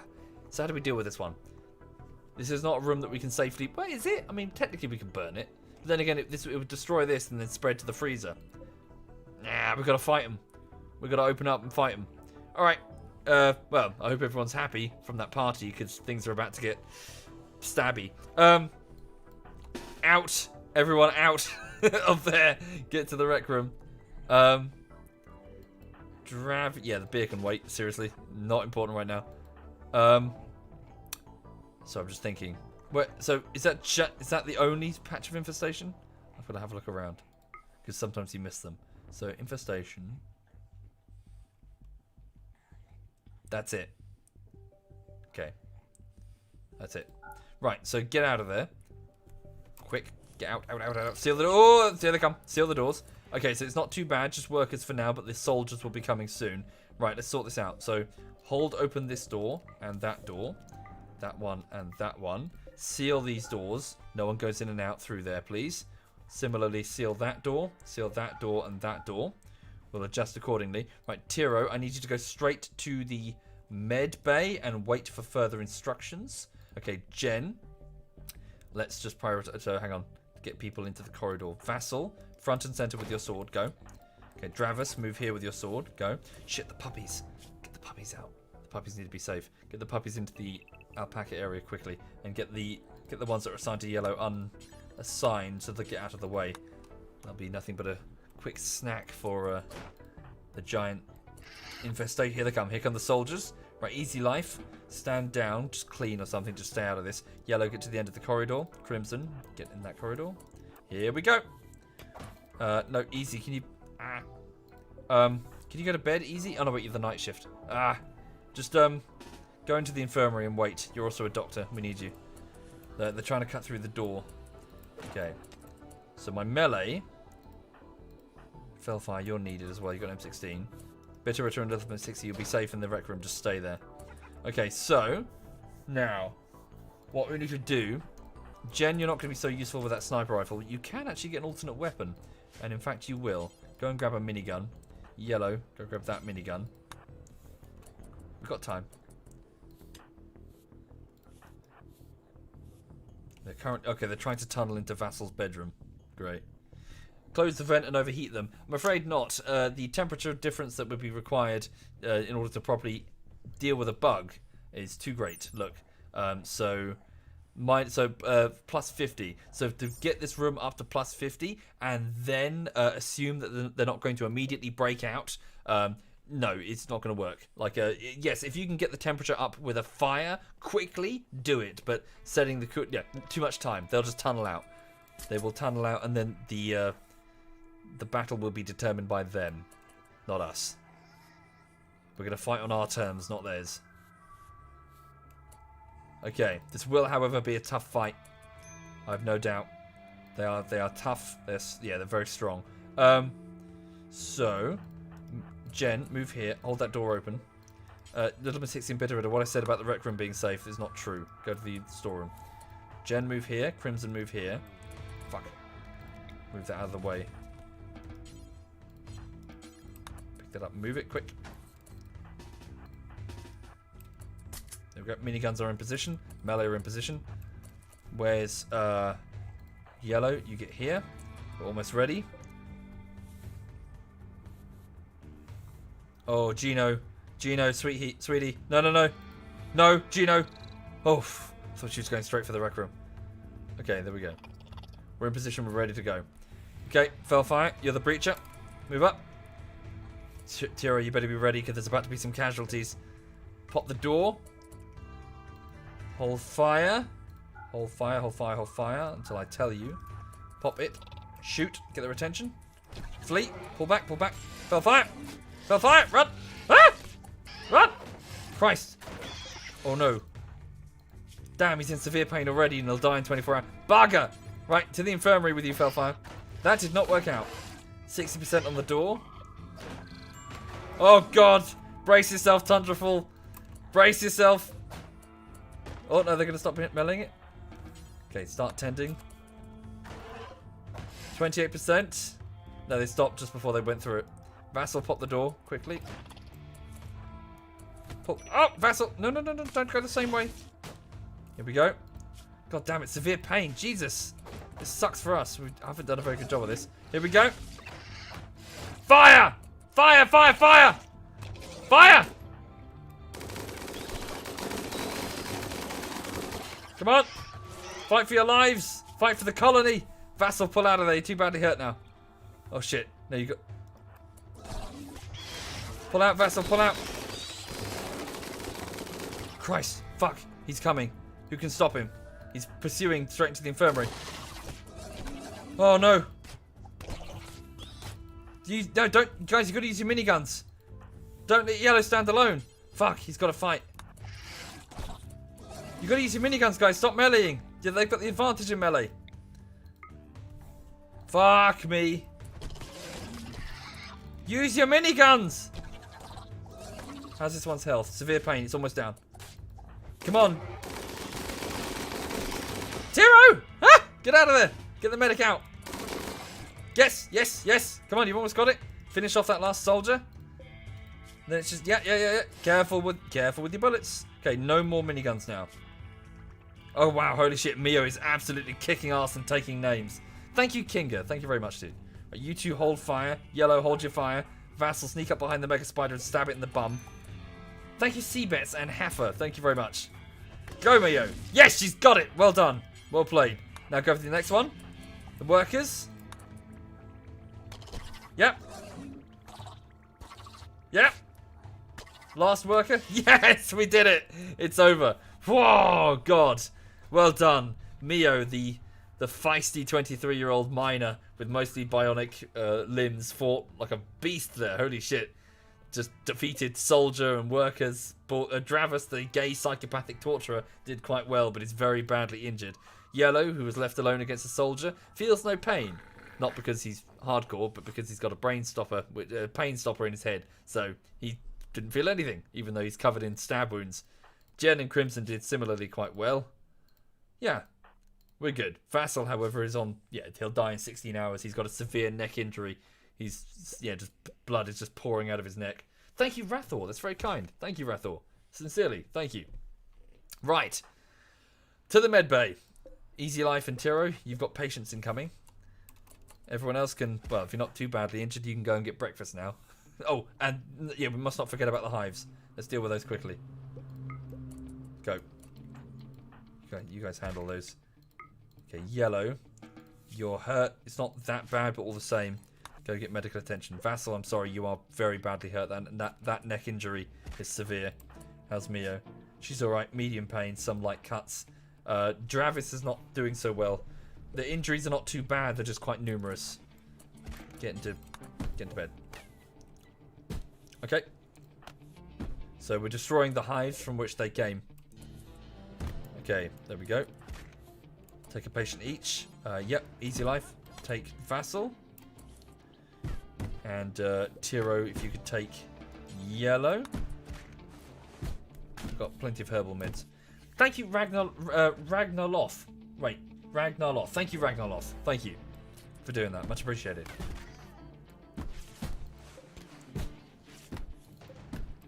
Okay, let's reopen the doors again. And people who are assigned in the storeroom, you're now free to move. Is anybody still... Yeah, we've got people still fighting to destroy the hives. Okay. Yes, that was an infestation event. So we've successfully destroyed the bugs. And now we just need to clean up the mess and terminate the remaining bugs and turn them into kibble. Okay, we've got some insect jelly as well, which we can take. It's quite delicious and nutritious. Mio, stand down. Get your injuries seen to. I'm going to unprisoner the... Unprisoner? Like, set the secondary infirmary for the prisoners as available to colonists for overflow. Okay. And let's restore the auto doors that were made out of slate. Oh, thank you, Fly8Oi. Thank you very much, Fly8. Flyboy, even. Thank you, Flyboy. Much appreciated. That's very kind of you. Thank you. Okay. Thank you, Fly. Thank you. Stand down. Stand down. Well done. We're okay. Could have been much worse. And can somebody get the damn beer into into the beer room? Right. How are we doing? Fellfire's injuries have been patched up. Same with Yellow's. Same with Vassal. Yeah, they're all done. Cool. Yeah, if you could feed the injured, that would be appreciated. Fellfire, if you yeah, feed Fellfire Easy Life. Then Dravis. Go for it. Tira, what are you doing? Tira's going for some food. the night shift. It's be like, what the fuck is this? Gotta clean up all this shit. Right. Cool. And then restrict access to the beer because we're supposed to be selling it.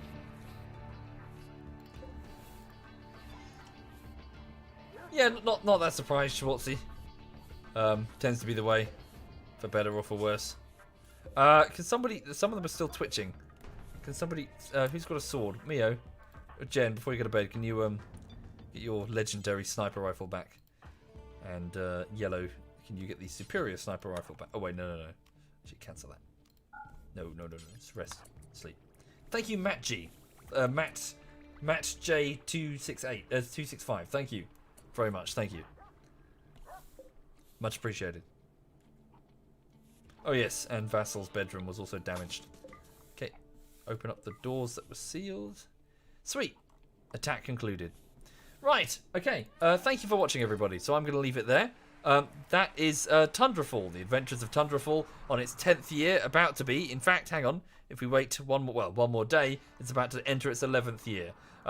We've seen a successful hunt of a herd of caribou that have moved through. Vast quantities of food, just waiting for collection. So we'll pick those up and get them in storage, and start turning them into pemmican for long-term travel storage, sort of like a dried jerky meat that we can eat later. Yeah, and we've just defeated an infestation. The combat music is because my mining camp is under siege by some angry huskies. Yeah, so oh yes, don't forget the pups. Good point. Thank you. Free them. Oops, did the alpaca again. Okay, they're free to move. Come and get some food. We can also turn all of these insects into kibble quite easily, which will feed the dogs for a long time. Right, so time for me to wind down and go to bed. So, for those who weren't around at the start, hang on a minute, insofar as YouTube is concerned, it's the end of the 3rd week of work on the latest YouTube video. It normally takes me about 4 weeks, so that's 20 working days to edit a 10-minute video. I'm working on a video essay that's about 20 minutes long, so it's going to take longer than 4 weeks, I'm afraid. So I'm just sort of plinking away as best I can. The video essay is about DayZ, and it's a 10-part series, and I'm working on part 10. So I'm just going to keep plinking away on that front and have it to you as soon as I can for you to look at and yeah, give me your opinion. Yeah, so that's what I'm doing. Yeah, that's Lulu for those who aren't familiar. My fat French bulldog who's sleeping after her long walk round the block. Right, so have a good one. All the best. Thank you for watching, and yeah, I'll catch you tomorrow. So I'm going off to see my nan tomorrow, as I often do on Sundays, and yeah, we'll generally be about. Yeah, I'll be about just doing stuff. Oh, thank you, Kozo and Exceller. Thank you, both of you. Thank you kindly. Right, who is streaming amongst my clanmates? Quite a few of them. SWAT Knight Smeagol, Digi, Glampus, Yuki, and Beastie are all streaming. So what are they doing? What's Glampus is drawing. Digi's playing Warhammer. Smeagol's playing Tomb Raider. Oh, SWAT Knight's playing Uncharted, the original, I think. Okay, I'll hand you over to SWAT Knight then. So SWAT Knight, the German, is yeah. So he's playing a spot of Uncharted. So all the best. Have a good one. If I don't see you again, have a lovely, lovely weekend.